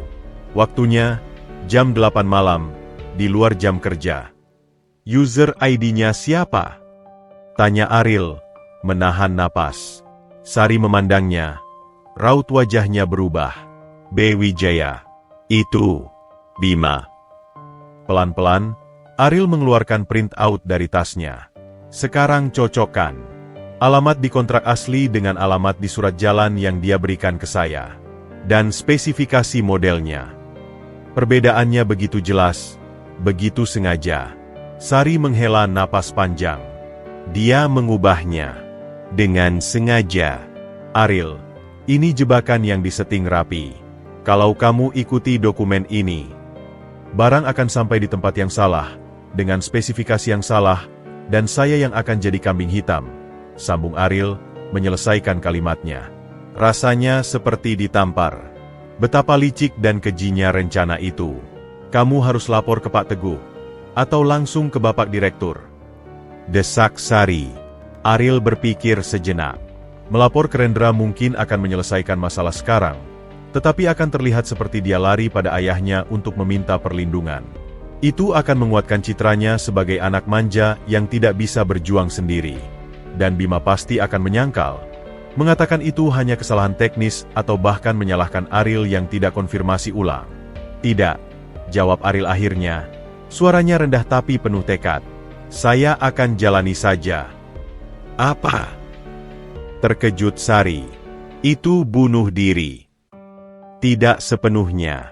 Kamu punya akses ke kontak person PT Surya Kencana yang bisa dipercaya. Sari mengangguk, masih bingung. Saya butuh kamu telepon dia, konfirmasi ulang alamat pengiriman dan spesifikasi barang yang mereka harapkan, dengan alasan double check untuk keamanan. Lakukan diam-diam. Catat baik-baik. Sambil Sari melakukan tugasnya, Ariel mendatangi koordinator logistik, Pak Jono. Pak, untuk pengiriman Surya Kencana besok, saya mau ikut sekaligus jadi pendamping. Biar belajar proses pengiriman sampai tangan klien. Pak Jono, yang tidak tahu soal politik di balik layar, mengangguk setuju. Bagus itu. Nanti berangkat jam 7 pagi. Sepanjang hari, Ariel bertindak seolah-olah tidak tahu apa-apa. Dia bahkan mendatangi Bima di ruangannya untuk konfirmasi. Mas Bima, untuk pengiriman besok, apakah ada instruksi khusus? Bima tersenyum. Senyum puas seorang pemangsa yang yakin mangsanya sudah terjebak. Sudah lengkapkan dokumennya? Ikuti saja. Yang penting sampai tepat waktu. Oh ya, jangan lupa laporkan langsung ke saya setelah selesai. Ya, biar saya yang laporkan ke Uncle. Kalimat terakhir itu adalah sentuhan akhir yang licik, memastikan Ariel yang akan melaporkan kegagalan. Malam harinya, Ariel mendapat informasi dari Sari. Kontak person Surya Kencana telah dikonfirmasi. Alamat yang benar adalah Egypt Cikarang, dan model yang dipesan adalah XJ950. Sari juga berhasil mendapatkan nomor pribadi manajer logistik mereka, Pak Handoko, setelah menjelaskan situasi secara hati-hati tanpa menyebut nama Bima. Dia bilang, "Terima kasih atas kehati-hatian kita. Mereka memang sangat ketat dengan spesifikasi," lapor Sari. Ariel telah menyusun rencananya. Dia akan membiarkan proses berjalan sesuai dokumen palsu Bima hingga batas tertentu. Tapi dia juga membawa serta dokumen asli yang sudah dia print, serta bukti log perubahan dari sistem yang disimpan Sari di flash disk. Pagi pengiriman tiba.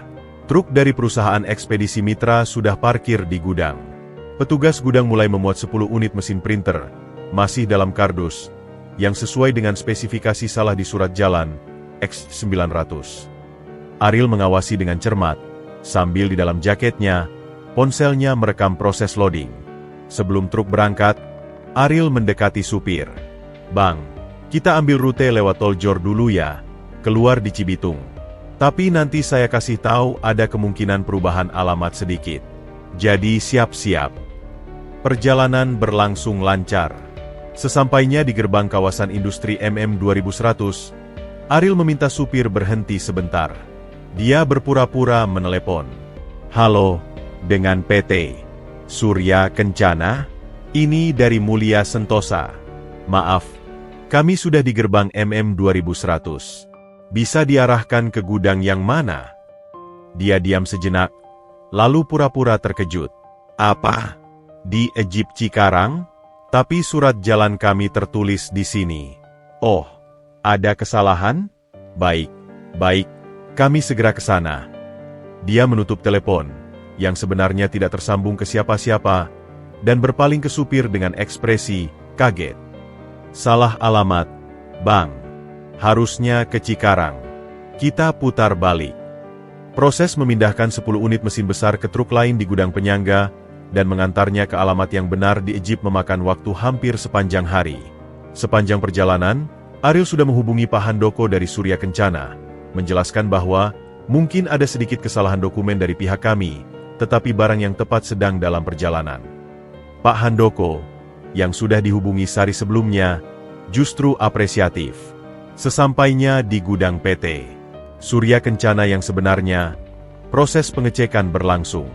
Staf mereka membuka satu kardus untuk inspeksi.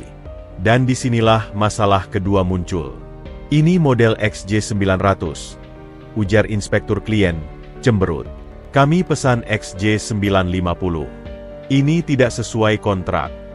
Ariel sudah siap. Dari tasnya, Ia mengeluarkan dokumen asli yang ia print. Maaf Pak, ini memang terjadi kesalahan internal di kami. Tapi, dia menunjuk ke truk. Kami sudah antisipasi. Di truk itu, di balik kardus yang terlihat, ada 10 unit XJ950 yang sesuai pesanan. Yang XJ900 ini adalah barang sampel yang kebawa untuk perbandingan, sekaligus sebagai bentuk permintaan maaf kami. Bapak bisa kembalikan nanti. Itu adalah kebohongan yang berani. Sebuah bluff yang ia susun pagi itu setelah diam-diam memastikan gudang masih punya stok XJ950 dan berkoordinasi singkat dengan Pak Teguh yang mulai curiga. Untungnya, Pak Teguh, meski keras, adalah orang yang mencintai perusahaannya. Begitu mendengar potensi masalah dari Ariel, tanpa menyebut Bima, dia diam-diam mengatur agar XJ950 yang benar ikut dimuat di balik barang lainnya. Inspektur klien terlihat ragu, tetapi setelah memeriksa ulang dan memang menemukan XJ950 di dalam truk, wajahnya berubah lega, bahkan terkesan. Wah, sigap sekali. Jarang vendor seresponsif ini. Oke, semua clear. Silakan bongkar. Ketika semua barang telah berpindah tangan dan tanda terima resmi dengan cap PT Surya Kencana telah ia kantongi, Ariel baru bisa bernapas lega. Dia berhasil. Dia mengubah bencana menjadi sebuah kemenangan kecil, bahkan mendapat pujian dari klien. Tapi dia tahu, pertempuran sesungguhnya baru akan dimulai. Begitu kembali ke kantor, Ariel langsung dihadapkan pada kemarahan Bima yang sudah menunggu di ruang operasional. Wajah Bima merah padam. Kamu bilang mau laporkan ke saya. Kenapa baru pulang sekarang? Dan saya dengar dari ekspedisi, kamu mengubah-ubah alamat pengiriman seenaknya. Teriak Bima di depan beberapa staf yang sedang pulang. Ariel tetap tenang. Dia mengeluarkan tanda terima dari PT Surya Kencana. Barang sudah diterima dengan baik oleh klien, Mas Bima. Tepat waktu. Mereka bahkan berterima kasih atas kehati-hatian kami. Bima menyambar kertas itu, matanya melotot membaca cap dan tanda tangan asli. Ketidakpercayaan dan kemarahan beradu di wajahnya. Tapi, dokumennya, kamu tidak mengikuti prosedur. Saya mengikuti prosedur untuk memastikan kepuasan klien, jawab Ariel, suaranya mulai meninggi. Karena dokumen yang Bapak berikan kemarin, ternyata salah alamat dan salah spesifikasi. Dia mengeluarkan salinan dokumen palsu dan dokumen asli dari database. Saya sudah cek. Dan yang lebih aneh, log sistem menunjukkan dokumen itu diubah oleh akun Bapak 2 hari lalu, jam 8 malam. Suasana sekitarnya langsung hening. Semua orang yang sedang berkemas berhenti, mendengarkan. Bima tersentak, wajahnya berubah pucat. Itu fitnah. Kamu yang tidak kompeten. Sekarang mau menyalahkan orang lain. Cukup. Suara yang menggelegar datang dari pintu masuk. Rendra Wijaya berdiri di sana. Wajahnya seperti topeng besi. Di sampingnya, Pak Teguh dan Kepala IT yang membawa laptop. Ternyata, Pak Teguh yang mulai mencium masalah telah melaporkan kecurigaannya pada Rendra, dan Rendra memerintahkan audit IT segera. Kepala IT, tolong jelaskan. Perintah Rendra, suaranya dingin mematikan. Kepala IT, gugup, membuka laptopnya. Kami telusuri log. Dokumen pengiriman PT Surya Kencana memang diubah dari XJ950 ke XJ900, dan alamat diubah dari Egypt ke MM2100, pada hari Rabu malam pukul 23. Perubahan dilakukan dari komputer di ruang manajer senior pemasaran, dengan login ID B. Wijaya. Kami juga cek CCTV lorong, dan hanya Bapak Bima yang masuk dan keluar ruangan itu sekitar waktu tersebut. Berdiri di tengah ruangan yang sunyi, dikelilingi bukti dan tatapan banyak orang, Bima tampak seperti binatang yang terjebak. Napasnya tersengal, matanya liar. Ini kesalahpahaman. Uncle, saya mungkin salah klik. Atau ada orang lain yang pakai komputer saya. Jadi, kamu akui kamu yang melakukan perubahan? Tanya Rendra. Suaranya sangat pelan, sangat berbahaya. Bima terdiam. Dia tidak bisa menyangkal data digital dan CCTV. Rendra memandang keponakannya dengan rasa kecewa yang mendalam, lalu memandang Ariel yang berdiri tegak, masih dengan seragam magangnya yang lusuh oleh debu perjalanan. Di mata Ariel, Rendra tidak melihat kemenangan atau tuntutan. Ia hanya melihat kelegaan dan sebuah permintaan untuk keadilan. Bima Wijaya, ucap Rendra, suaranya menggema di ruangan sunyi itu. Atas tindakanmu yang hampir merugikan perusahaan miliaran rupiah dan merusak hubungan dengan klien utama, serta upaya pelemparan kesalahan pada rekan kerja, kamu saya suspensikan dari semua jabatanmu, efektif sekarang. Semua akses dan kewenangan dicabut. Pulang, dan tunggu panggilan dari HR dan auditor internal. Bima, dengan wajah hancur dan tanpa semangat, tertatih meninggalkan ruangan di bawah tatapan campur aduk rekan-rekannya. Setelah orang lain bubar, Rendra mendekati Ariel. Di matanya ada kebanggaan yang terlihat jelas, tetapi juga kekhawatiran. Kenapa tidak lapor pada saya langsung? Nak, itu sangat berisiko. Ariel menarik napas. Karena saya ingin membuktikan, Ayah, bahwa saya bisa menghadapi masalah sendiri. Dan, karena jika saya langsung lapor, tidak akan ada bukti sekuat ini. Dia akan selamanya menyangkal dan menganggap saya anak cengeng yang mengadu. Rendra memandanginya lama, lalu menariknya dalam pelukan singkat yang kaku namun tulus. Kamu lebih kuat dan lebih cerdik dari yang ayah kira. Ibu kamu akan bangga. Tapi ketika Ariel berjalan pulang, kelelahan namun dengan kepala tegak, ia tahu ini bukan akhir. Ini baru awal. Bima telah dikalahkan, tetapi pamannya, Tono, dan seluruh jaringan pendukung Bima di perusahaan pasti tidak akan tinggal diam. Mereka akan lebih hati-hati, dan mungkin lebih kejam. Ujian pertamanya telah dilewati dengan darah dan keringat, tetapi perang untuk mendapatkan tempatnya di dunia baru ini masih sangat panjang. Dan malam itu, di rumah mewah yang masih terasa asing, Ariel menyadari satu hal, dia tidak lagi ingin sekadar bertahan. Sekarang, dia ingin menang. Kemenangan Ariel atas Bima tidak terasa seperti kemenangan yang manis. Malah, rasanya seperti menginjak ranjau darat dan selamat, tetapi dengan luka yang dalam dan lingkungan yang masih dipenuhi musuh tak terlihat. Rendra memang memujinya di depan umum, mengumumkan bahwa Ariel telah menyelamatkan perusahaan dari kerugian besar dengan ketelitian dan inisiatifnya. Namun, pengumuman itu justru menjadi pisau bermata dua. Di kantor, Ariel kini tidak lagi diabaikan. Orang-orang menyapanya, bahkan tersenyum. Tapi di balik senyum itu, Ariel bisa merasakan jarak yang lebih besar. Tatapan mereka bukan lagi tatapan meremehkan, melainkan tatapan waspada, penuh perhitungan. Dia bukan lagi anak kampung yang tak berdaya. Dia adalah ancaman yang telah membuktikan bisa menjatuhkan anak emas keluarga. Mereka takut untuk dekat, takut untuk bersahabat, takut salah langkah dalam permainan politik yang tiba-tiba menjadi jauh lebih berbahaya. Kamu lihat dia? Dari OB jadi pahlawan dalam sekejap. Pasti udah siapin strategi dari awal buat jebak Mas Bima. Bisik seorang staf marketing pada temannya di kantin. Tidak menyadari Ariel duduk di belakang mereka, terpisah oleh sekat tanaman. Udah punya backup si bos besar. Mainnya jadi kotor. Kasian Mas Bima, kerja bertahun-tahun, dihancurkan sama anak baru. Setiap kata seperti silet yang mengiris kulitnya. Kemenangannya dinodai oleh prasangka yang lebih keji. Dia merasa lebih kesepian dari sebelumnya. Satu-satunya orang yang masih tetap ramah adalah Sari, tapi bahkan dia kini lebih menjaga jarak, khawatir menjadi target berikutnya. Tekanan itu memuncak ketika Tono, paman Bima, mengadakan pertemuan darurat dengan Rendra. Suara mereka yang meninggi terdengar samar-samar dari ruang kerja Rendra. Ariel tidak bisa menangkap semua kata, tetapi yang terdengar jelas adalah amarah Tono. Tidak pantas. Menjatuhkan keluarga sendiri. Perusahaan bukan milikmu sendiri. Malam itu, di meja makan yang kembali sunyi, Rendra terlihat sangat lelah. Usianya seakan bertambah 10 tahun dalam beberapa hari. Mira, yang semakin peka dengan suasana rumah yang tegang, memandangi putranya dengan mata penuh keprihatinan. Ayah, ada masalah dengan Paman Tono?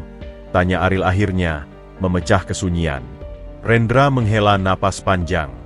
Dia mengancam akan menarik investasi dan sahamnya jika kebijakan nepotisme dan ketidakadilan ini terus berlanjut. Dia memandang Ariel. Dia tidak terima dengan cara Bima dipecat. Dia bilang bukti-buktimu bisa saja direkayasa. Tapi ada lock system dan CCTV. Bantah Ariel, merasa tidak adil. Bagi orang yang tidak mau menerima, bukti apapun akan dicari celahnya, jawab Rendra lelah. Ini adalah perang kekuasaan, Nak. Dan sayangnya, kamu telah menjadi pion utamanya. Kata-kata itu menghantam Ariel lebih keras dari segala cibiran di kantor. Pion. Dia hanyalah pion dalam pertarungan ayah dan pamannya. Kemenangannya tidak dianggap sebagai prestasi, tetapi sebagai alat politik. Esoknya, situasi di kantor semakin keruh. Tono, meski tidak memiliki jabatan operasional, memiliki pengaruh kuat di antara manajer-manajer lama. Proyek-proyek kecil yang mulai dipercayakan pada Ariel tiba-tiba dibatalkan atau dialihkan karena prioritas. Pak Teguh, mentornya, dipanggil oleh direksi dan didesak untuk tidak memberikan perlakuan khusus.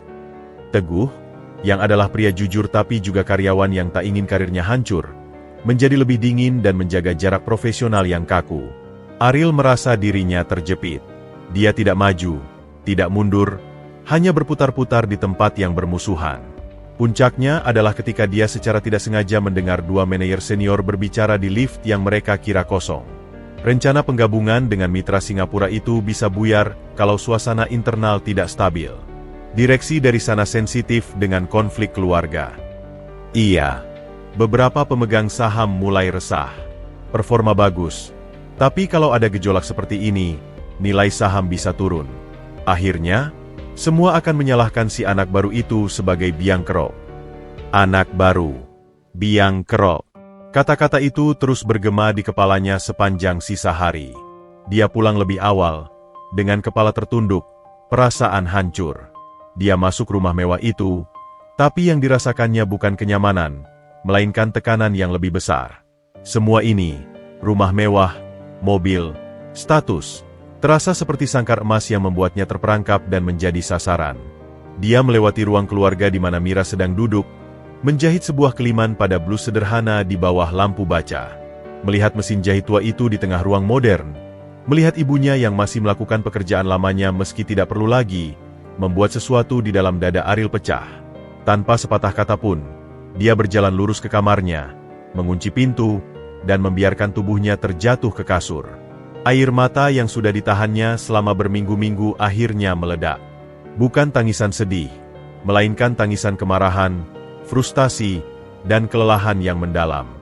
Dia menangis karena merasa seperti penipu di rumah sendiri, seperti penyusup di perusahaan ayahnya, seperti penyebab perpecahan dalam keluarga yang bahkan tidak ia kenal. Dia menangis karena merindukan kesederhanaan hidupnya yang dulu, di mana musuhnya adalah tagihan listrik yang belum dibayar, bukan sindiran dan konspirasi orang-orang berpakaian rapi.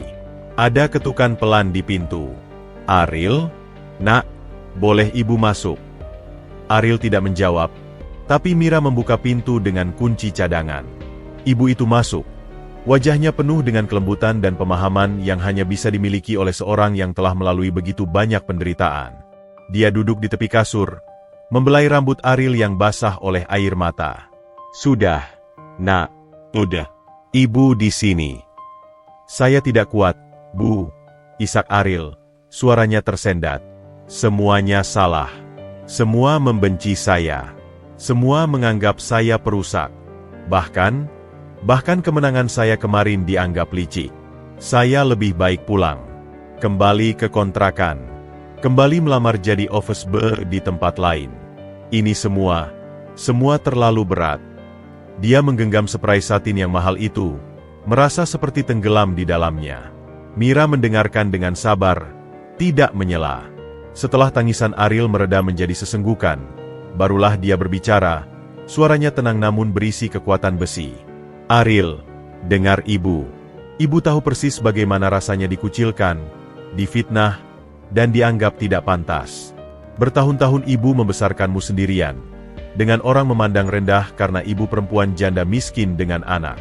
Mereka bicara di belakang, menatap sinis, menawarkan bantuan dengan harga yang membuat ibu merasa lebih hina.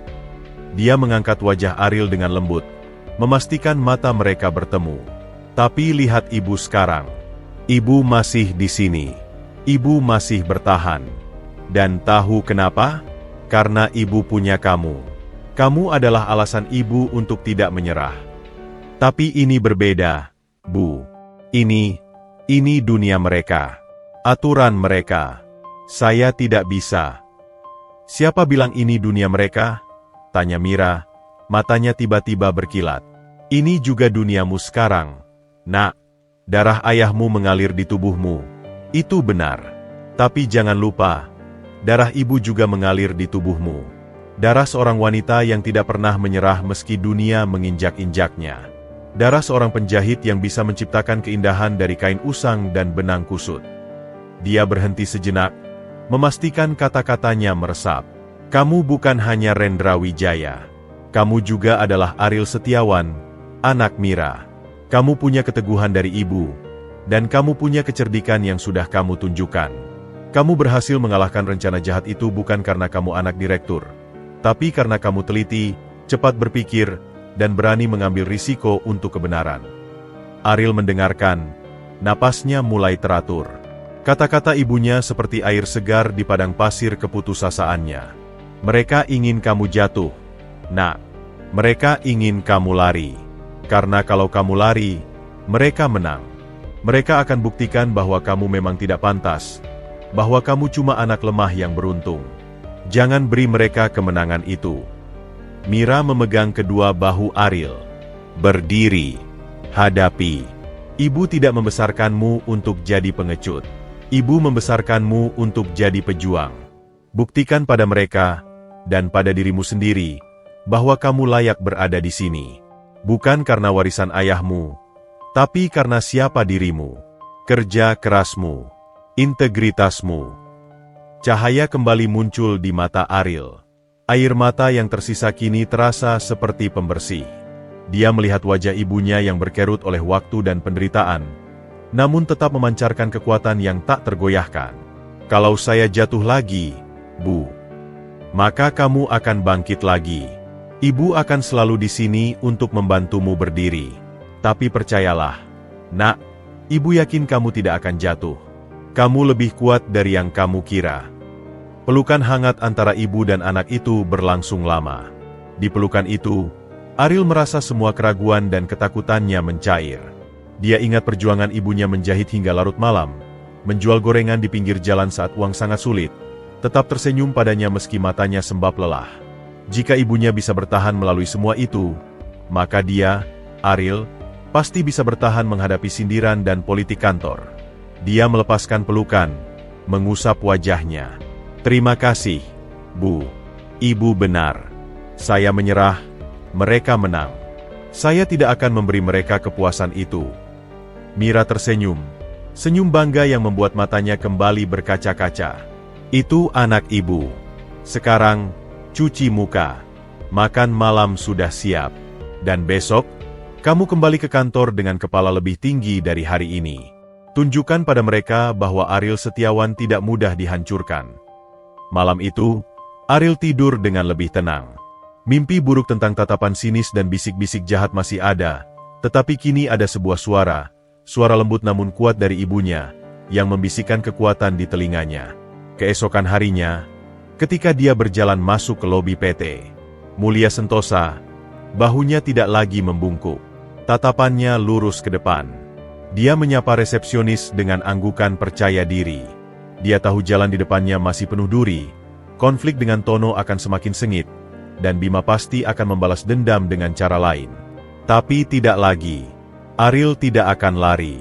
Titik terendahnya telah terlampaui, dan dari dasar keputusasaan itu, ibunya telah membantunya menemukan fondasi baru yang terbuat dari keteguhan hati. Janji pada ibunya adalah sumpah pada dirinya sendiri.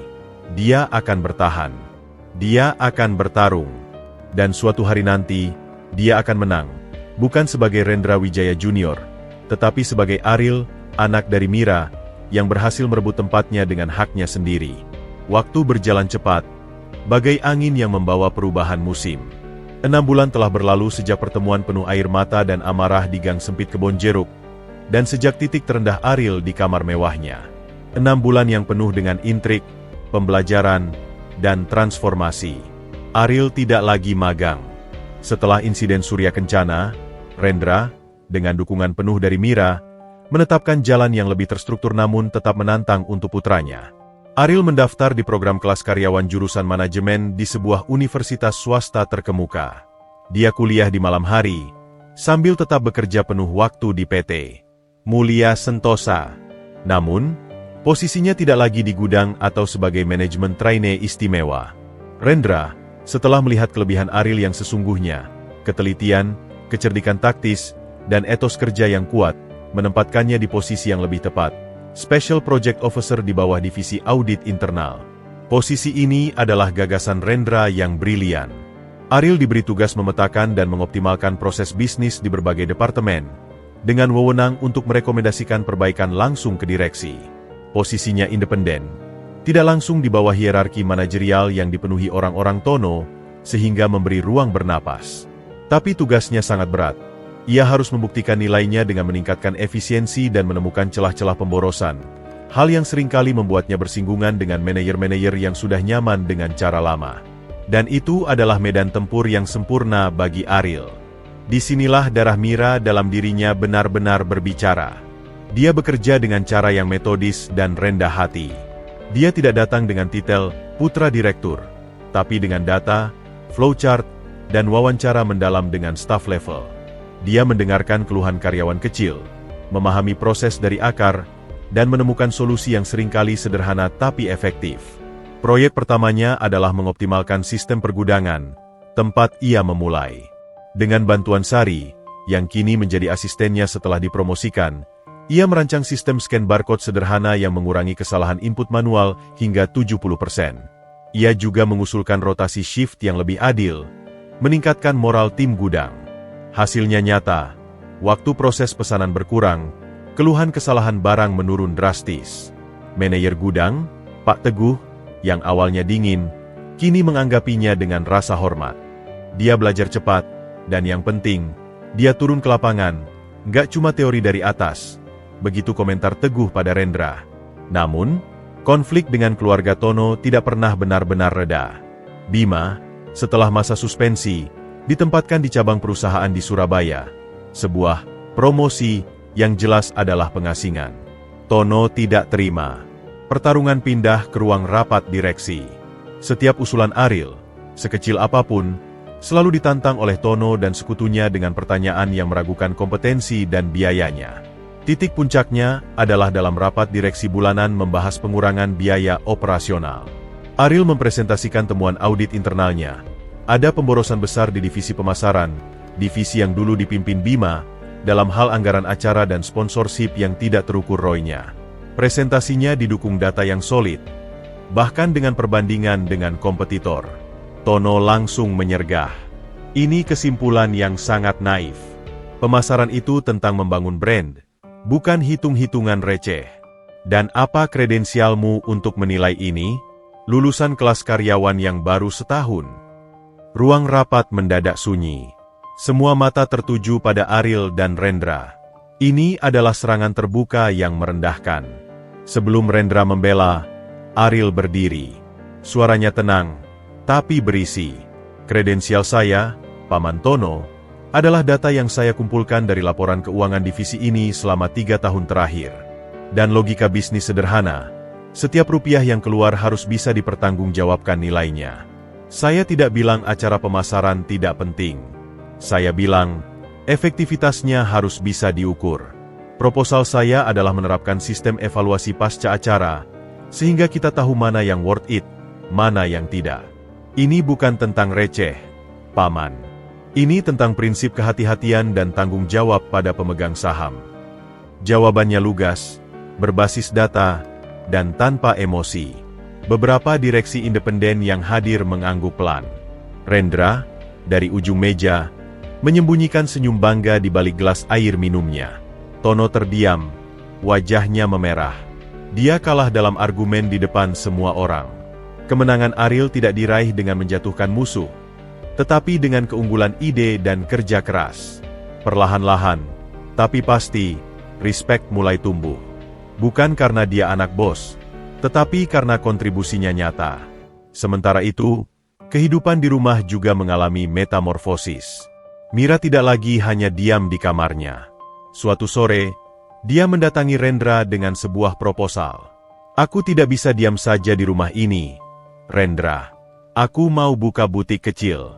Jahitanku. Matanya bersinar dengan tekad yang selama ini tertutup kesedihan. Rendra awalnya khawatir. "Mira, kamu tidak perlu kerja. Aku bisa." "Ini bukan tentang perlu, Rendra. Ini tentang ingin. Aku ingin mandiri. Aku ingin punya karya lagi."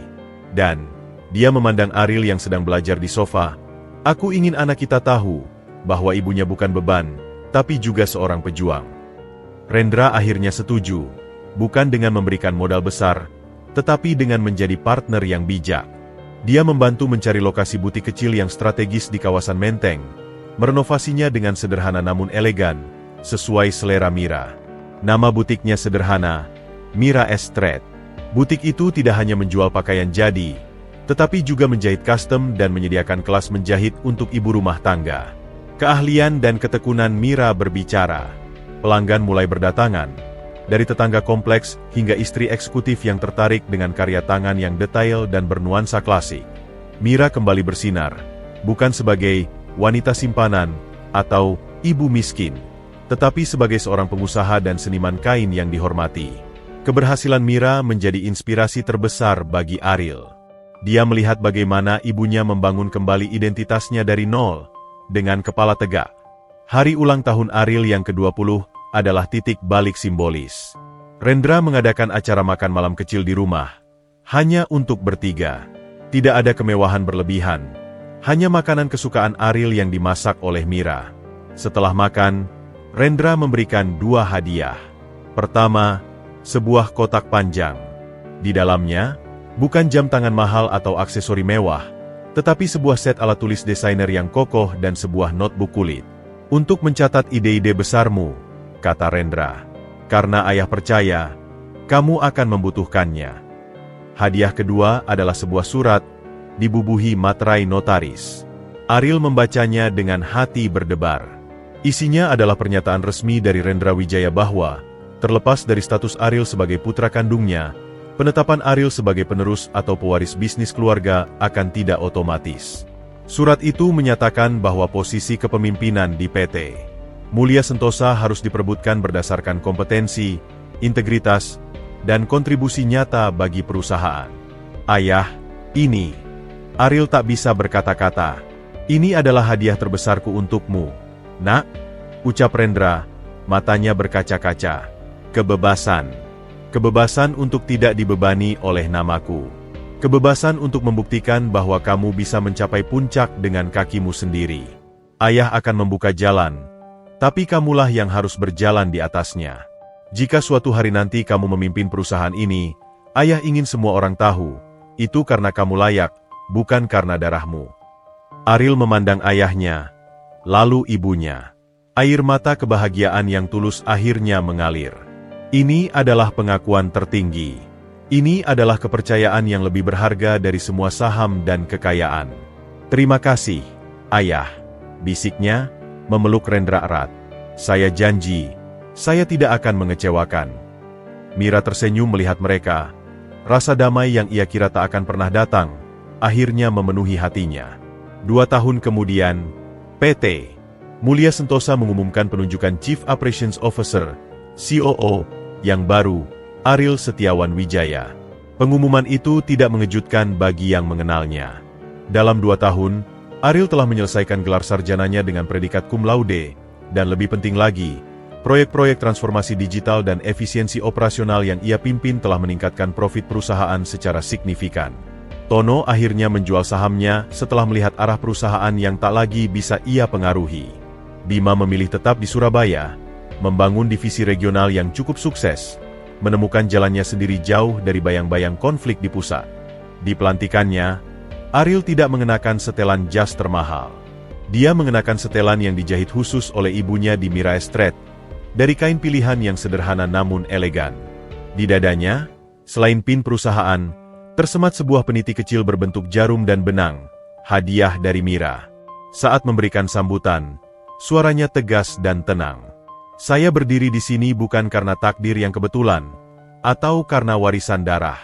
Saya berdiri di sini karena kerja keras, karena guru-guru hebat di lapangan, karena seorang ibu yang mengajarkan arti keteguhan, dan seorang ayah yang memberikan ruang untuk tumbuh. Saya berjanji akan memimpin dengan prinsip yang sama, mendengarkan, belajar, dan membangun bersama. Dari sisi panggung, Rendra dan Mira berdiri berdekatan. Rendra memegang tangan Mira. Tidak ada lagi air mata sedih atau penyesalan. Hanya kebanggaan yang sunyi dan damai.